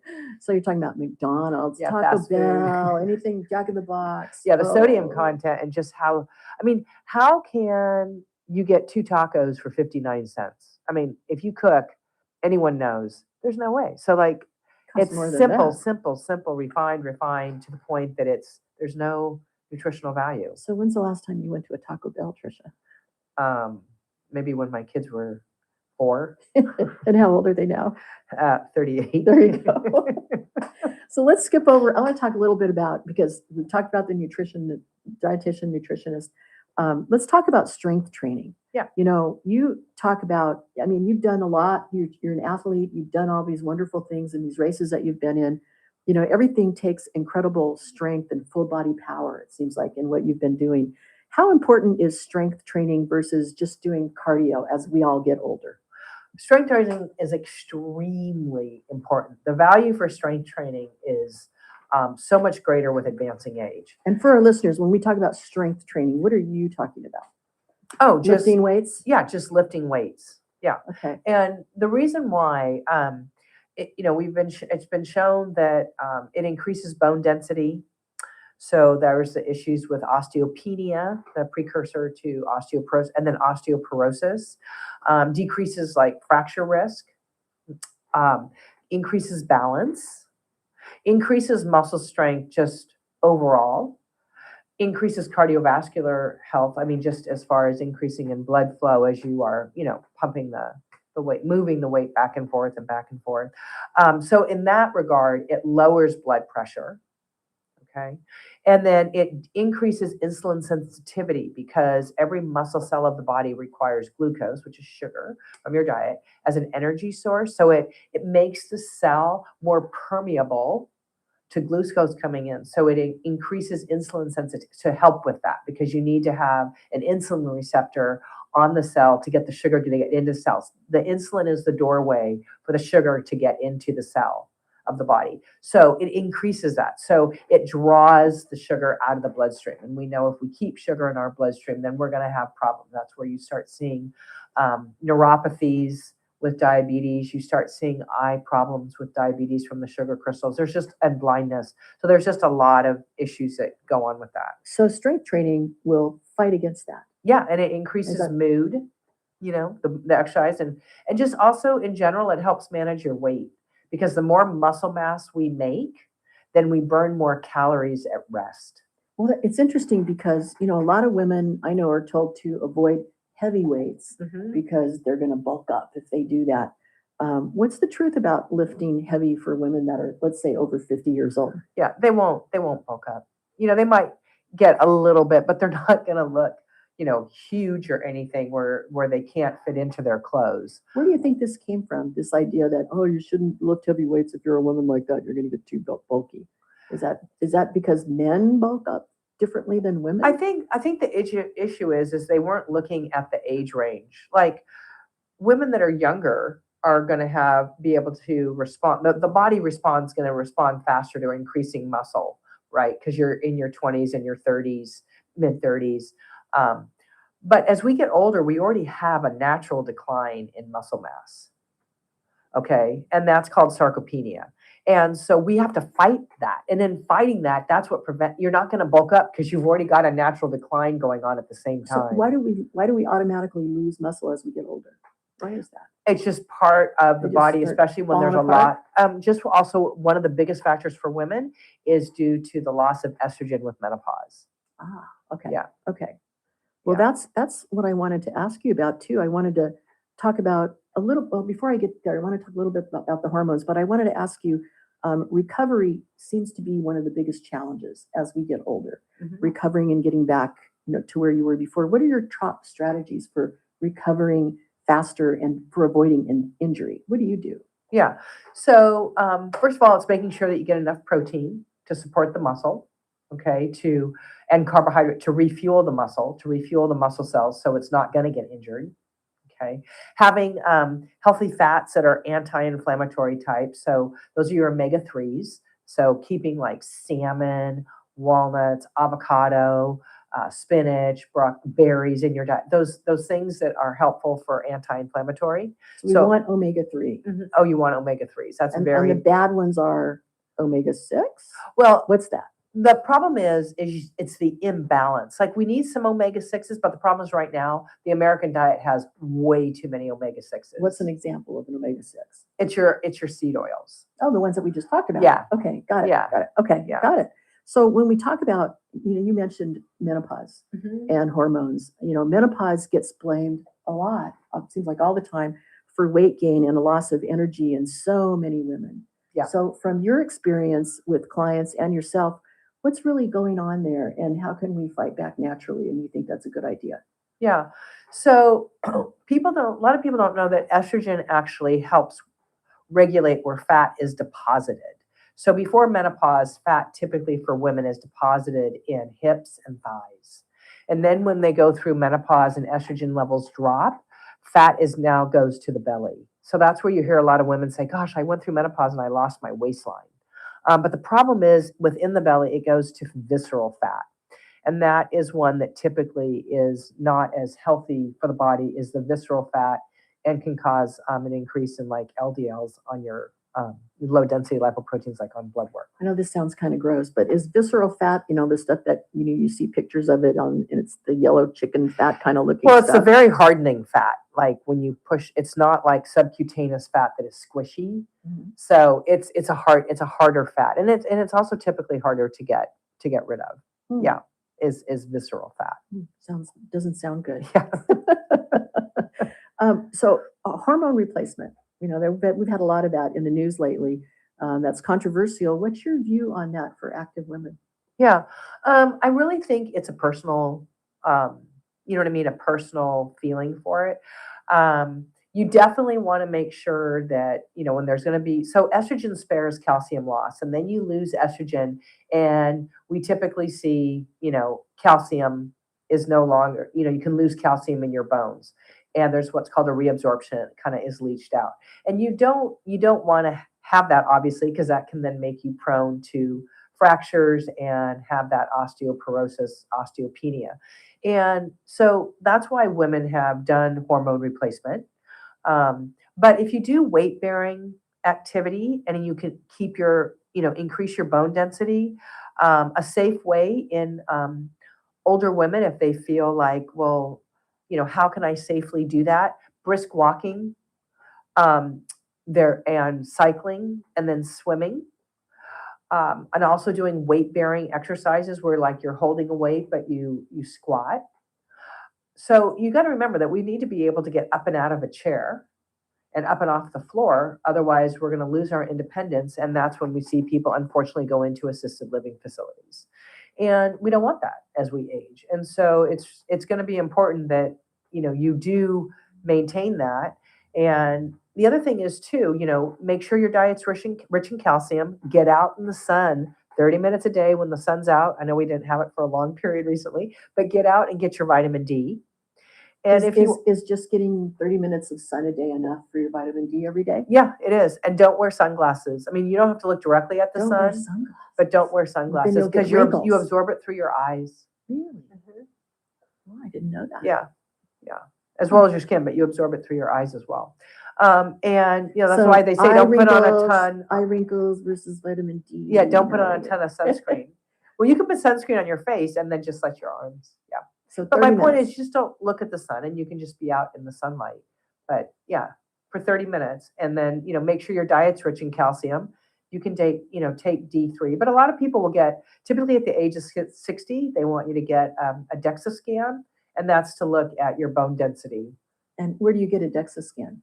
From your doctor? Yeah, from your doctor. And it's so simple. I've had it done. They put you in a machine? Yeah, you're just in a machine, and it just And they reads tell you your- how dense your bones are. It'll show, yeah, if you're leaching out and just how much density you have in your bones, or if they're starting to thin. So let's talk about kind of some practical advice. So if we have listeners out there that are 50 years or older and they want to get in, let's say, the best shape of their life. Yeah. So starting today, what would you say are the first 3 things that they should do? Okay, for getting in the best shape of their life. Yes, but you're 50 or older and you're getting in the best shape of your life. Okay, so protein increases with advancing age, meaning your protein requirement. So to support muscle mass, I'd make sure that their diet quality is good. Okay. Make sure that their And diet. and we've talked about diet today. Mm-hmm. Yep. Okay, and then make sure you're getting that balance that you're talking about. Yeah, and then make sure that they start an exercise program that's very well rounded, meaning that they're looking at they're looking at form. We're not as fast as we used to be, so we're not going to do speed things. I couldn't run a marathon to qualify for the Boston Marathon right now if I tried. I'm not fast anymore. It's a big difference, but that they are making sure that their exercise program is balanced, that has range of motion, because our joints are now been used for a very long time. You start seeing knees, hips, shoulders, backs, lots of issues as we get older for people that maybe even weren't in sports or were in sports and it was a repetitive motion injury. So doing range of motion exercises, flexibility and stretching, keeping their core strong, and then making sure that then they are, like I said, lifting weights, and then have some aerobic in there to just keep their heart strong and good circulation. What you need to remember about the heart, it's the only muscle of the body that never stops, because if it stops, we stop. So we've been using it for so long that, if you've been running it hard, like being, let's just say, a competitive athlete for years, that's when it only has so many beats and it could be really tired. And it is tired as we get older. Our hearts don't beat as strong as, as people get older, unless, they make sure that they get good nutrition, plenty of rest, they're helping their body recover. Let's touch really briefly on rest, getting rest. You know, I've been reading a lot about sleep and how important sleep is, and how as people get older, they tend to not get as much sleep, or they don't get the quality sleep that they got. Can you touch on that a little bit, why that is, and what you think about that? Right. One thing for women specifically, going through menopause, there tends to be sleep disturbances. And the problem with that is when people don't get adequate sleep, and it's typically at 5 hours or less, cortisol is a steroid hormone that naturally comes out. It's kind of what we call a double-edged sword hormone. It has good things, but it has also hard things that it, kind of negative things that it does to the body. And so when cortisol comes out, it comes out to, if you've had some muscle fibers through exercise that have slightly torn, it allows for the growth of new muscle. But it's got to be, so that's a good thing. That's a good thing. But it's got to be shut off, and REM sleep shuts it off.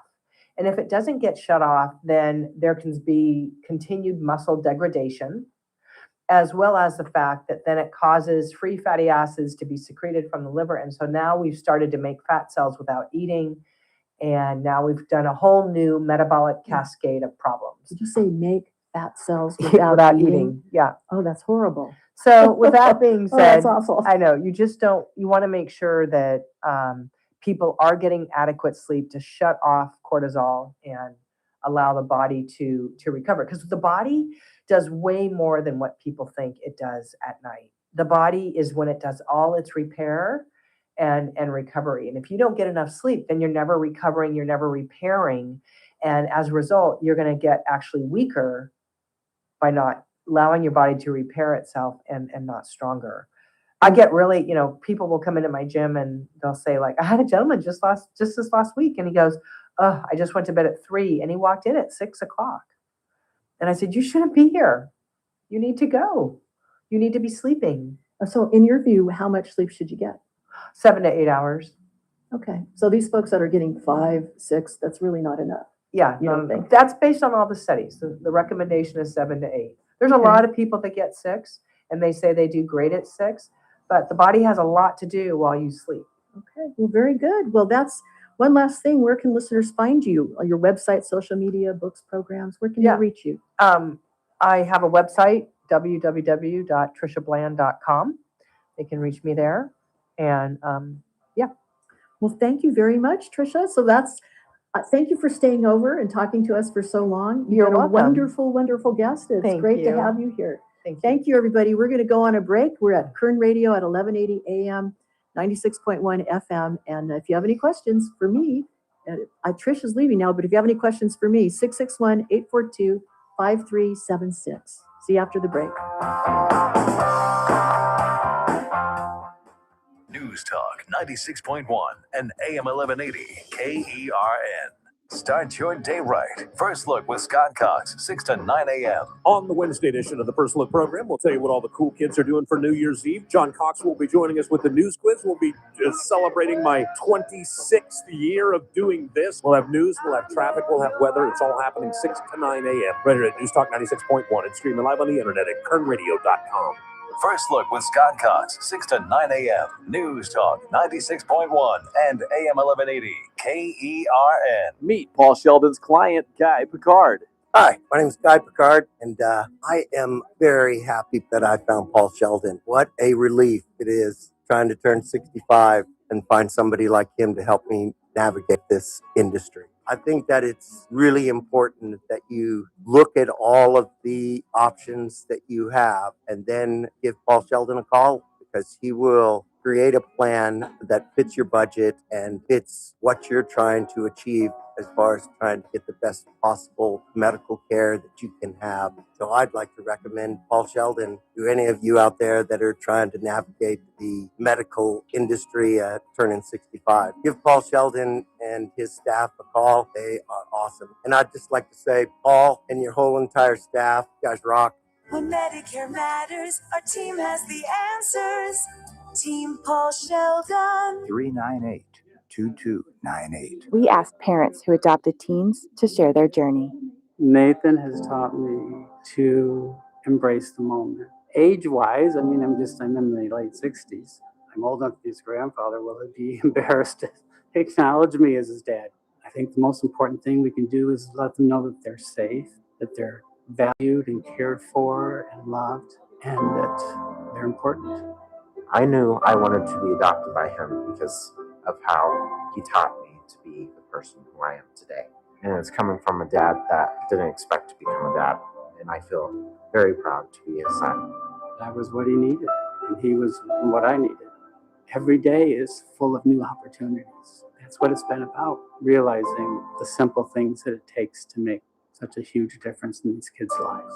Learn about adopting a teen from foster care at adoptuskids.org. Brought to you by Adopt US Kids, the U.S. Department of Health and Human Services, and the Ad Council. Have you ever met a single person in your life that enjoys paying taxes? No, no one does. If you can't sleep at night because you have a huge problem with the IRS, I've got some free advice for you. This service is strictly limited to individuals that owe the IRS $10,000 or more in back taxes. And if you qualify, we can guarantee that you won't be writing a big fat check to the IRS, or our services cost you nothing.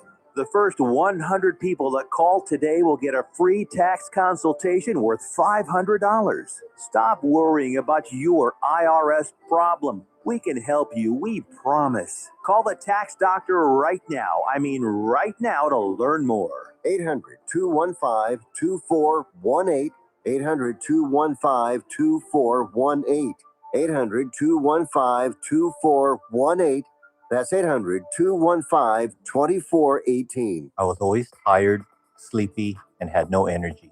I had relentless, debilitating headaches. Valley fever has many faces and impacts people differently. If you have a lingering cough, fever, or painful breathing for more than 2 weeks, talk to your doctor. I am Quan Louie. I am Bryn Kerrigan. And we are the faces of Valley Fever. Visit kernpublichealth.com to learn more. The Charlie Kirk Show, weekdays at 6 p.m. on News Talk 96.1 and AM 1180 KERN. Now, back to the Ralph Bailey Show.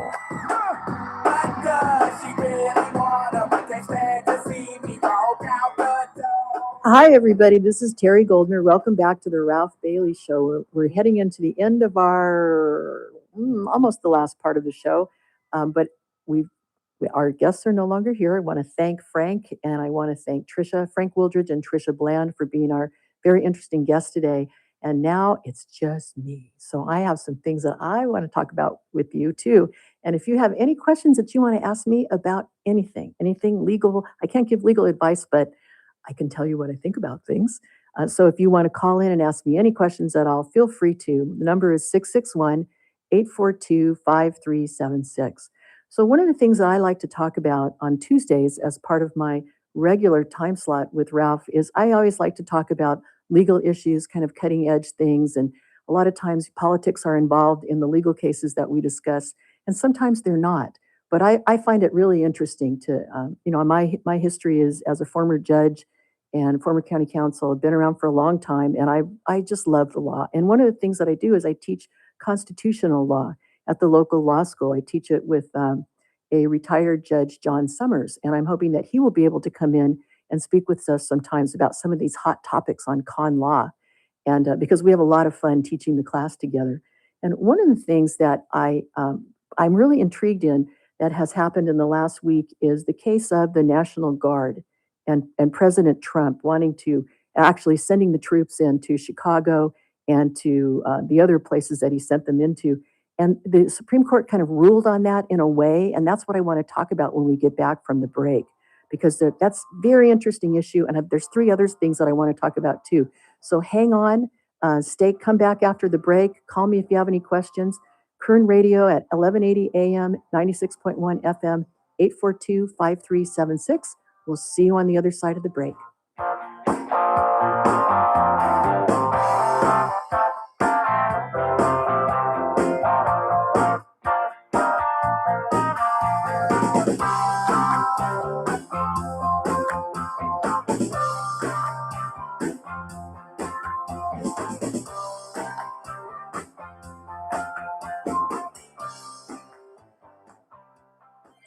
News Talk 96.1 and AM 1180 KERN.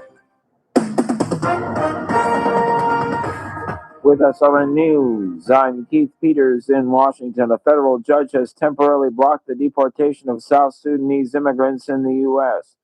The decision Tuesday comes as the Massachusetts court reviews whether President Trump's attempt to end their temporary protected status was illegal. The termination was set for January 2026, affecting about 300 South Sudanese nationals. Lee Enterprises has announced a compromise with a billionaire investor who tried to take over the nation's third largest newspaper chain this year. The deal is intended to help stabilize the company's finances with a $50 million investment and set Lee up for the future. Investor David Hoffman will become Lee's chairman as he continues to pursue his goal of becoming the country's largest newspaper publisher. More details at srnnews.com. News Talk 96.1 and AM 1180 KERN. From the KERN Newsroom, your live and local news update on News Talk 96.1 and AM 1180 KERN. I'm Chris Davis. The train derailment that happened Monday night about 7 near Virginia Avenue and Monticello Avenue is still being cleaned up, and you are being advised to avoid that area. It's still unclear why it happened. Back on June 30th, a professional Stevie Wonder impersonator named Tino Ebach told police in Bakersfield that he thought he was in an AI simulation when he laid hands on a girl under 14 at a convenience store on Stockdale Highway. He was first found incompetent to stand trial, but has now been found competent, and a hearing on when his trial might be is set for February. He's charged with attempting to kidnap a child under 14, 2 felony sex-related offenses, and misdemeanor battery. I'm Chris Davis in the KERN Newsroom with news every half hour and when it breaks on FM 96.1 and AM 1180 KERN. The more you listen to your kids, the closer you'll be. So we asked kids, what do you want your parents to hear? I feel sometimes that I'm not listened to. I would just want you to listen to me more often and evaluate situations with me and lead me towards success. We're not adults, so just be there and listen. I just want someone to yap to. And I just feel like I'll be fine if someone just hears me talk and talk and talk and talk and talk and talk and talk. You're doing a really good job. And I don't think I tell you that enough. And I know sometimes we get into it. It's just hard on both of us. But, try to understand me more. And I'll try to do the same. Listening is a form of love.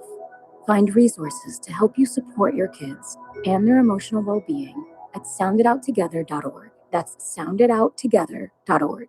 Brought to you by the Ad Council and Pivotal. The JR Show. Former Kern County Supervisor Zach Scrivener will never see a day in jail, and it's all because of who he knows. His aunt is the district attorney, Cynthia Zimmer, but her sister, Kathy Scrivener, sits on the Kern High School District Board. She's the one that called the district attorney the night this all went down, and she's been trying to cover it up ever since, whether she's mad at her sister now for calling the sheriff or whether she's telling the kids to not talk to the police. You, Miss Kathy Scrivener, need to step down from your elected position and need to be held on obstruction charges. Weekdays at 2 p.m. The Armstrong and Getty Show. Weekdays noon to 2 on News Talk 96.1 and AM 1180 KERN. Now, back to the Ralph Bailey Show.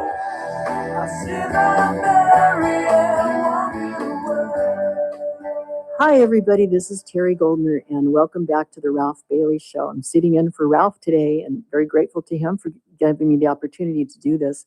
So one of the cases I wanted to talk with you about today is the case called Trump versus Illinois. This is a case where Trump sent the National Guard into Illinois and to enforce immigration law, to protect federal buildings. And of course, Illinois and the governor of Illinois, as you know, didn't like that. So they sued. Actually, it's called Trump versus Illinois, but they sued him. And in fact, the Supreme Court, made it all the way up to the Supreme Court. The Supreme Court issued a ruling last week, which actually left in place a ruling by a federal judge in Chicago that bars the Trump administration from deploying the National Guard in Illinois. And it's a really interesting case because the Supreme Court, when it did that, it's an order. It's not the order on the entire case. It's kind of a temporary order for now. but they basically picked up an argument that was made by a law professor from Georgetown that filed what's called an amicus curiae brief, friend of the court brief, that argued that the parties were not actually interpreting the law properly, the particular statute that President Trump's administration was using in order to authorize them to put troops, to send troops into Illinois. And so they said, hey, the particular statute that they were relying on actually requires the administration to only deploy federal military troops, not the National Guard, but military troops. And that's why they couldn't use the National Guard. They said they just weren't interpreting the statute right. So what happened after they issued this order, which was last Tuesday? Well, immediately the Louisiana National Guard, this is kind of funny, the Louisiana National Guard sent 350 troops to New Orleans through Mardi Gras. And so in that case, as soon as this court ruled on this, in Louisiana, more troops were sent in, but they relied on a different type of statute to allow that to happen. And in fact, in Louisiana, those National Guardsmen are reporting to the governor and they're not reporting to the president. So it's a little bit different because they're dealing with different types of statutes that puts the National Guard under the governor's command and not the federal command. So the different statute that was used in the Illinois case is 10 U.S. Code Section 12406. And that's the one where the Supreme Court said, you can't do that because you got to use the military. You can't use the National Guard, and the National Guard is not considered your traditional military. But that case is not over yet. That's just a temporary ruling that was made, and this case will still go forward. I have no doubt in my mind that President Trump's administration is going to come back with another legal basis for deploying troops into states to enforce immigration law and to protect federal facilities.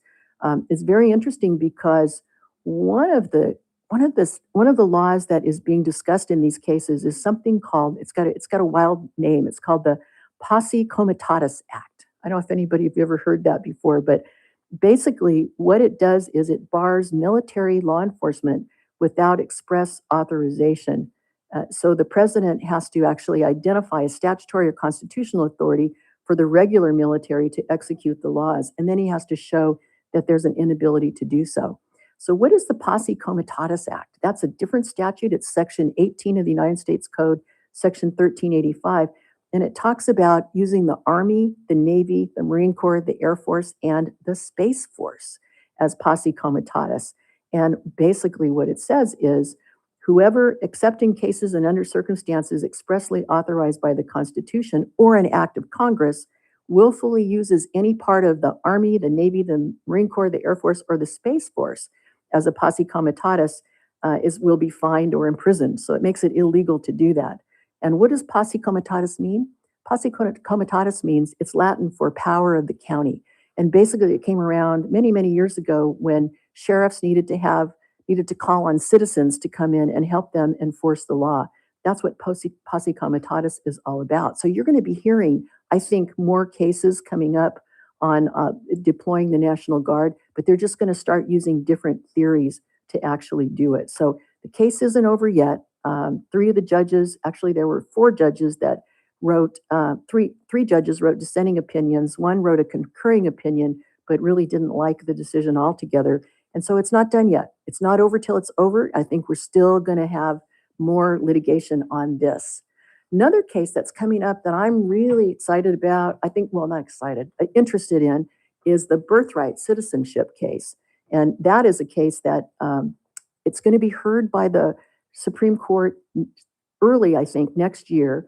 And it has to do with President Trump's January 20th executive order that wanted to end birthright citizenship. And that's the guarantee of citizenship to almost everybody who's born in the United States.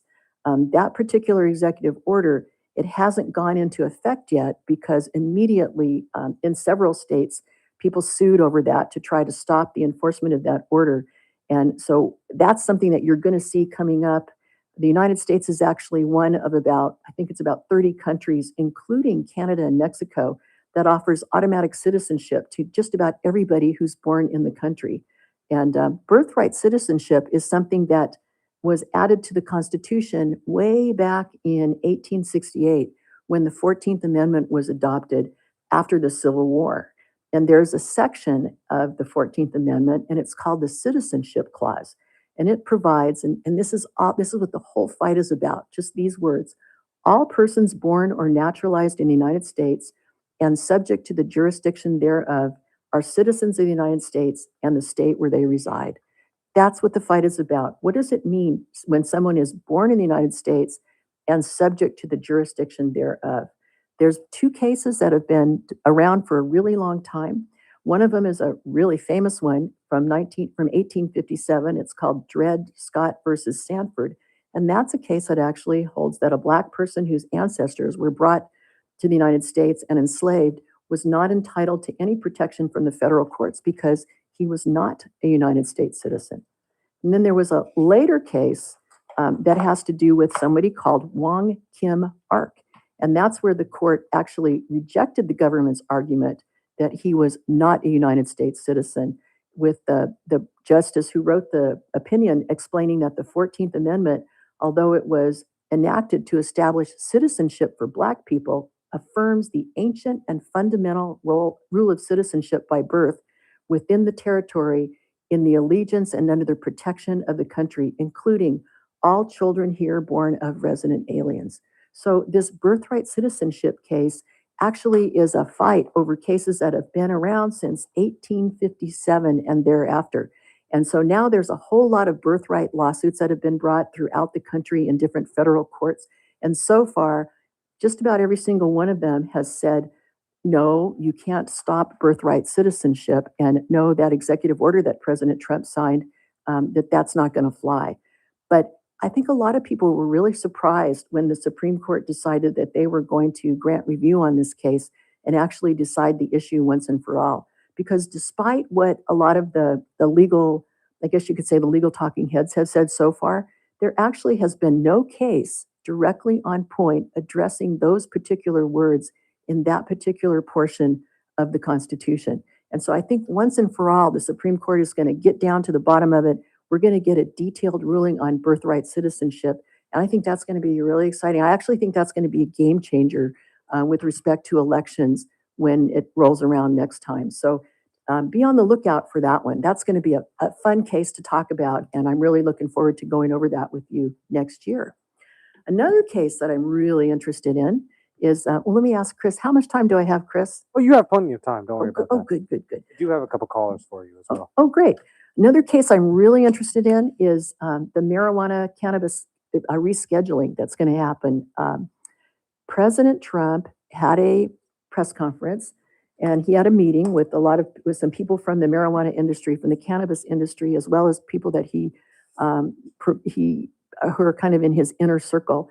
And he decided recently that he was going to instruct, through an executive order, instruct his administration to reschedule cannabis from Schedule 1 to Schedule 5 of the Controlled Substances Act. And that's a big deal because while it doesn't outright legalize marijuana, it makes it a lot easier to have research on it, to have other things occur with respect to next steps on actually federally legalizing cannabis. So I think that it's going to happen. My prediction is that it's going to get rescheduled.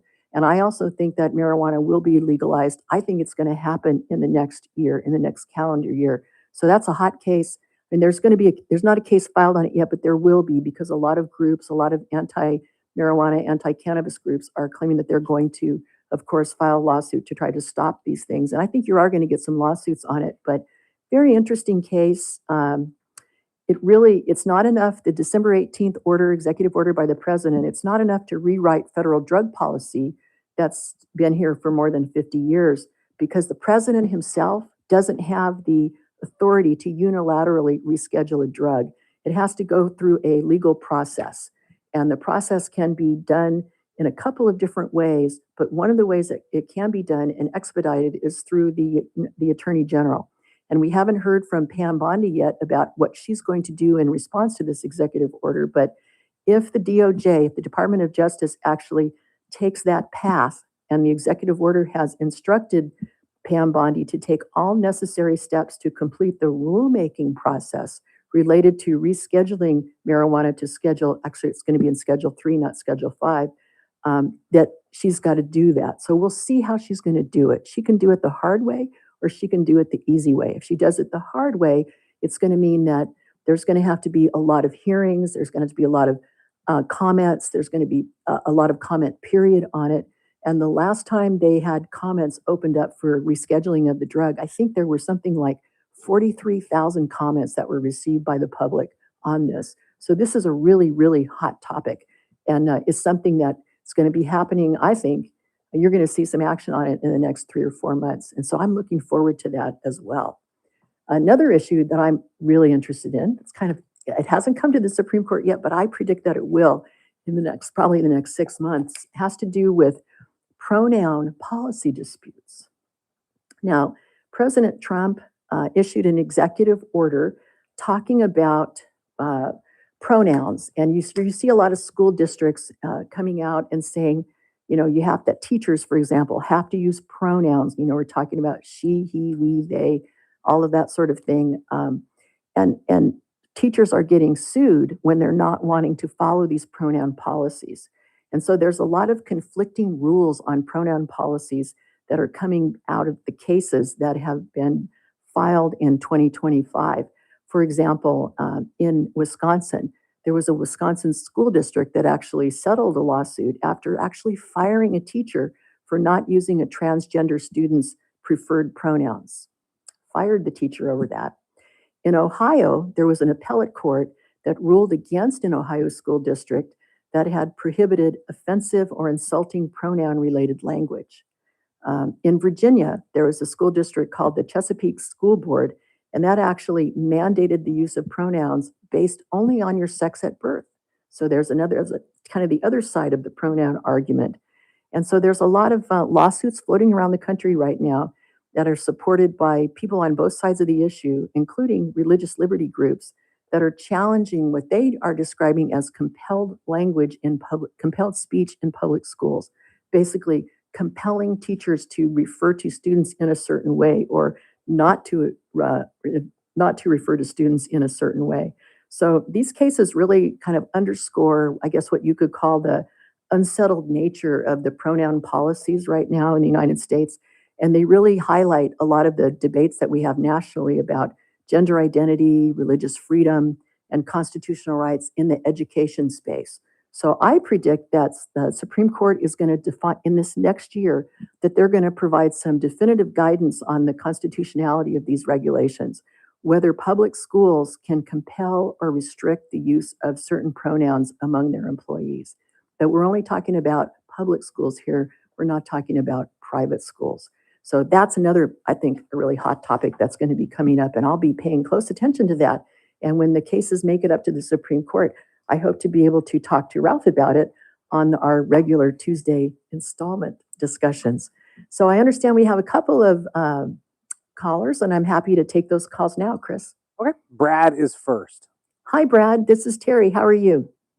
I'm very good. Thanks for taking my call. You're welcome. What would you like to talk about? This has to do with federal court. It probably has more to do with the appellate court, but I'm sure you'll know the answer. All of these people over the last few years that file appeals and all that based on thinking they are sovereign citizens and the U.S. government has no jurisdiction over them and all that, and they file appeals. Do you know, has anyone ever won one of those appeals? I would assume not. Why do you assume that? Because it's so stupid. Well, you know what?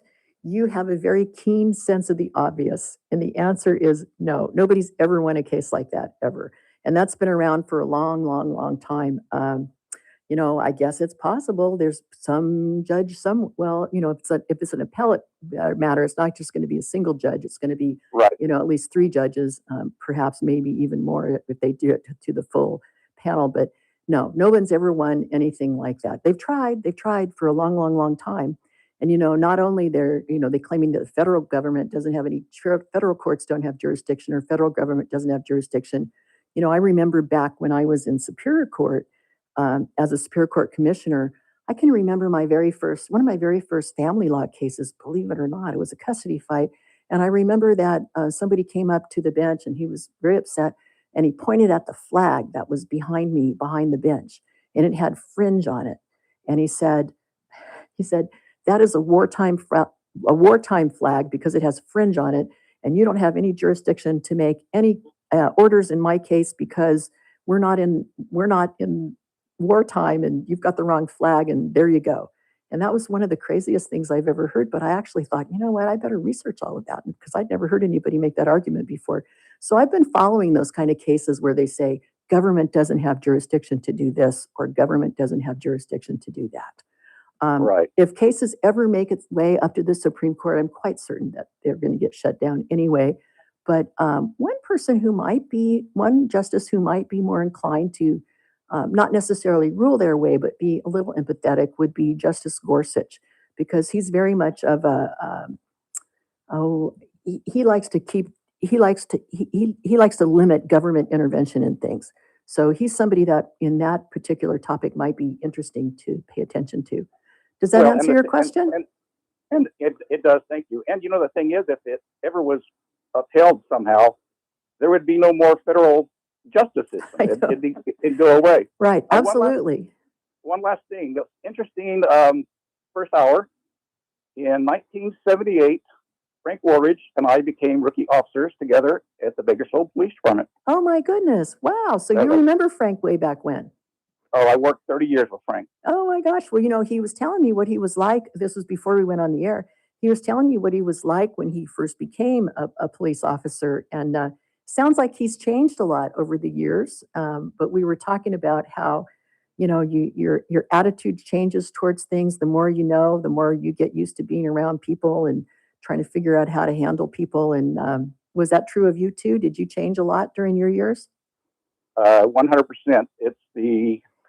You go in as a 21-year-old kid and you come out 30 years later as a changed person, because as people know, you see things that are not meant to be seen, just like men in war. You know, they shouldn't see those things, but you have to do your job. You do your job. And it's the same with crime scene technicians and prosecutors. It changes you. It does. And I really respect the work that they do. And I want to thank you for what you did and your service as a law enforcement officer, because but for people who are brave and strong enough to do those jobs, where would we be today? So thank you for what you did. And I really respect that. And thank you very much. Thank you for calling in. Okay, bye-bye. Bye-bye. Do we have another caller, Chris? Yeah, we have Richard really quick.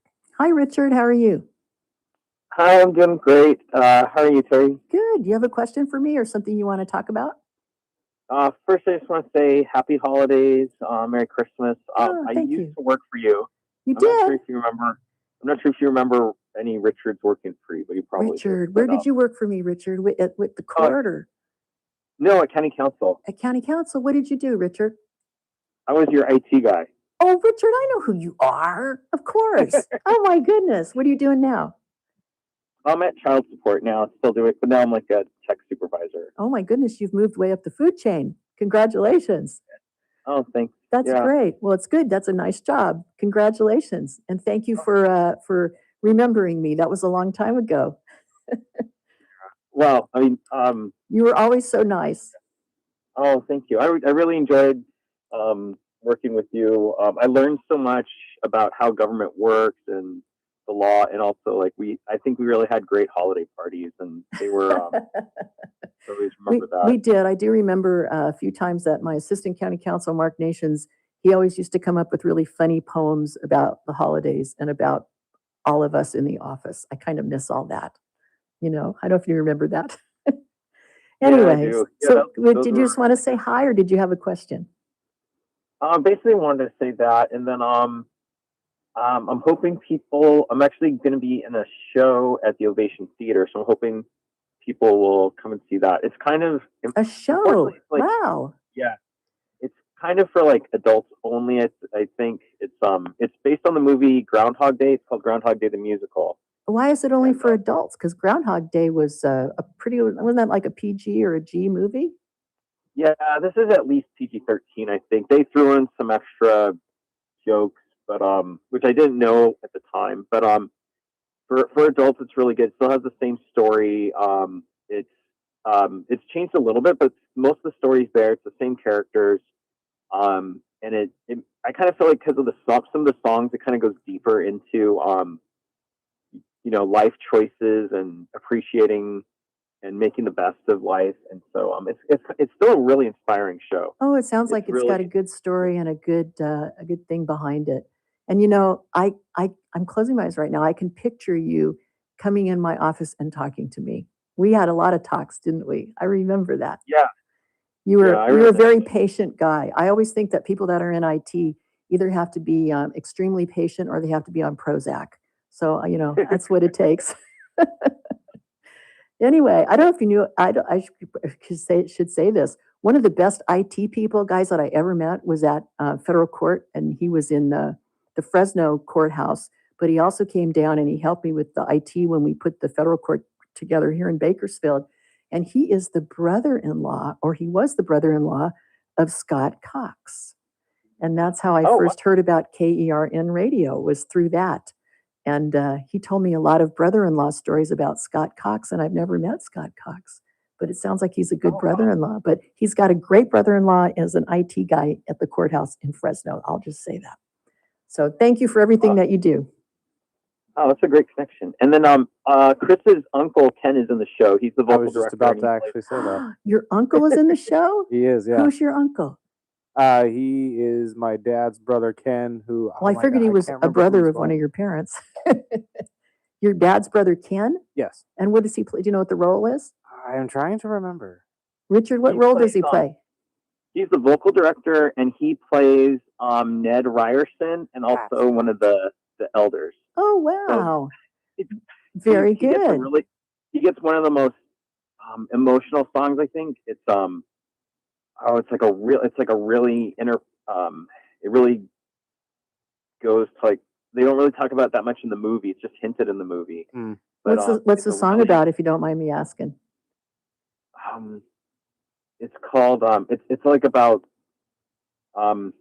appreciating life and just that life's short and stuff like that. And so it's boy, that's true. So did you say this is at the Ovation Theater? Correct. Yeah, that's the Ovation. Where's the Ovation Theater? I haven't been there. Oh, I think it's on 19th Street. It's still downtown. It's what's next to it? But it's it used to be Spotlight. It used to be Spotlight. Okay. I know the Spotlight Theater. My daughter used to be in the Spotlight Theater when she was a little kid. She was she was in a movie about the Dust Bowl way back when. And I remember going to the Spotlight a whole lot. I was one of those, what do they call them, drama mamas? You know, when you have to bring your kid to all the different things, all the different rehearsals. But Spotlight Theater, that's a great location. And I'll have to go see your show. That sounds fun. And I'm sure Chris is going to go see his uncle, right, Chris? Very much so, yes. My uncle was very excited about this show. Oh, that's nice. That's good to hear that. Very good. You know, Frank Woldridge, one of our guests today, he was in Dancing at the Stars. I think he mentioned that in March. I don't know if you saw that or if you go and see that. Did you go see that, Chris? Dancing at the Stars? Not this year. I heard it's really fun. But actually, I was in Dancing at the Stars when I was county council. Do you remember? I don't know if you remember that, Richard. It was so embarrassing. Yeah. I think everybody liked you. I think it was really a really good thing for the community. And Roland Brown was my partner, and he helped me. And I think I was the worst dancer by far, but I had the best partner, and that's what made it really, really fun. You always, I think in dancing, it's so easy to be self-conscious and self-critical. Boy. So, that's really true. Thank you for taking time to talk. I hope you have a really great new year, and I hope I get to run into you again sometime. Oh, thank you, Richard, and I appreciate it, and the same to you. And I want to say thank you to everybody who listens today and who listened today and who watched on YouTube. I hope you enjoyed the show today. It was a little bit different than normal, and I loved our guests. I hope you did too. And I want to thank Ralph Bailey for having me on the show. And we talk about people that have changed people's lives. I think Ralph is one of the people that has changed my life. So thank you, Ralph. And thank you, everybody, for listening in.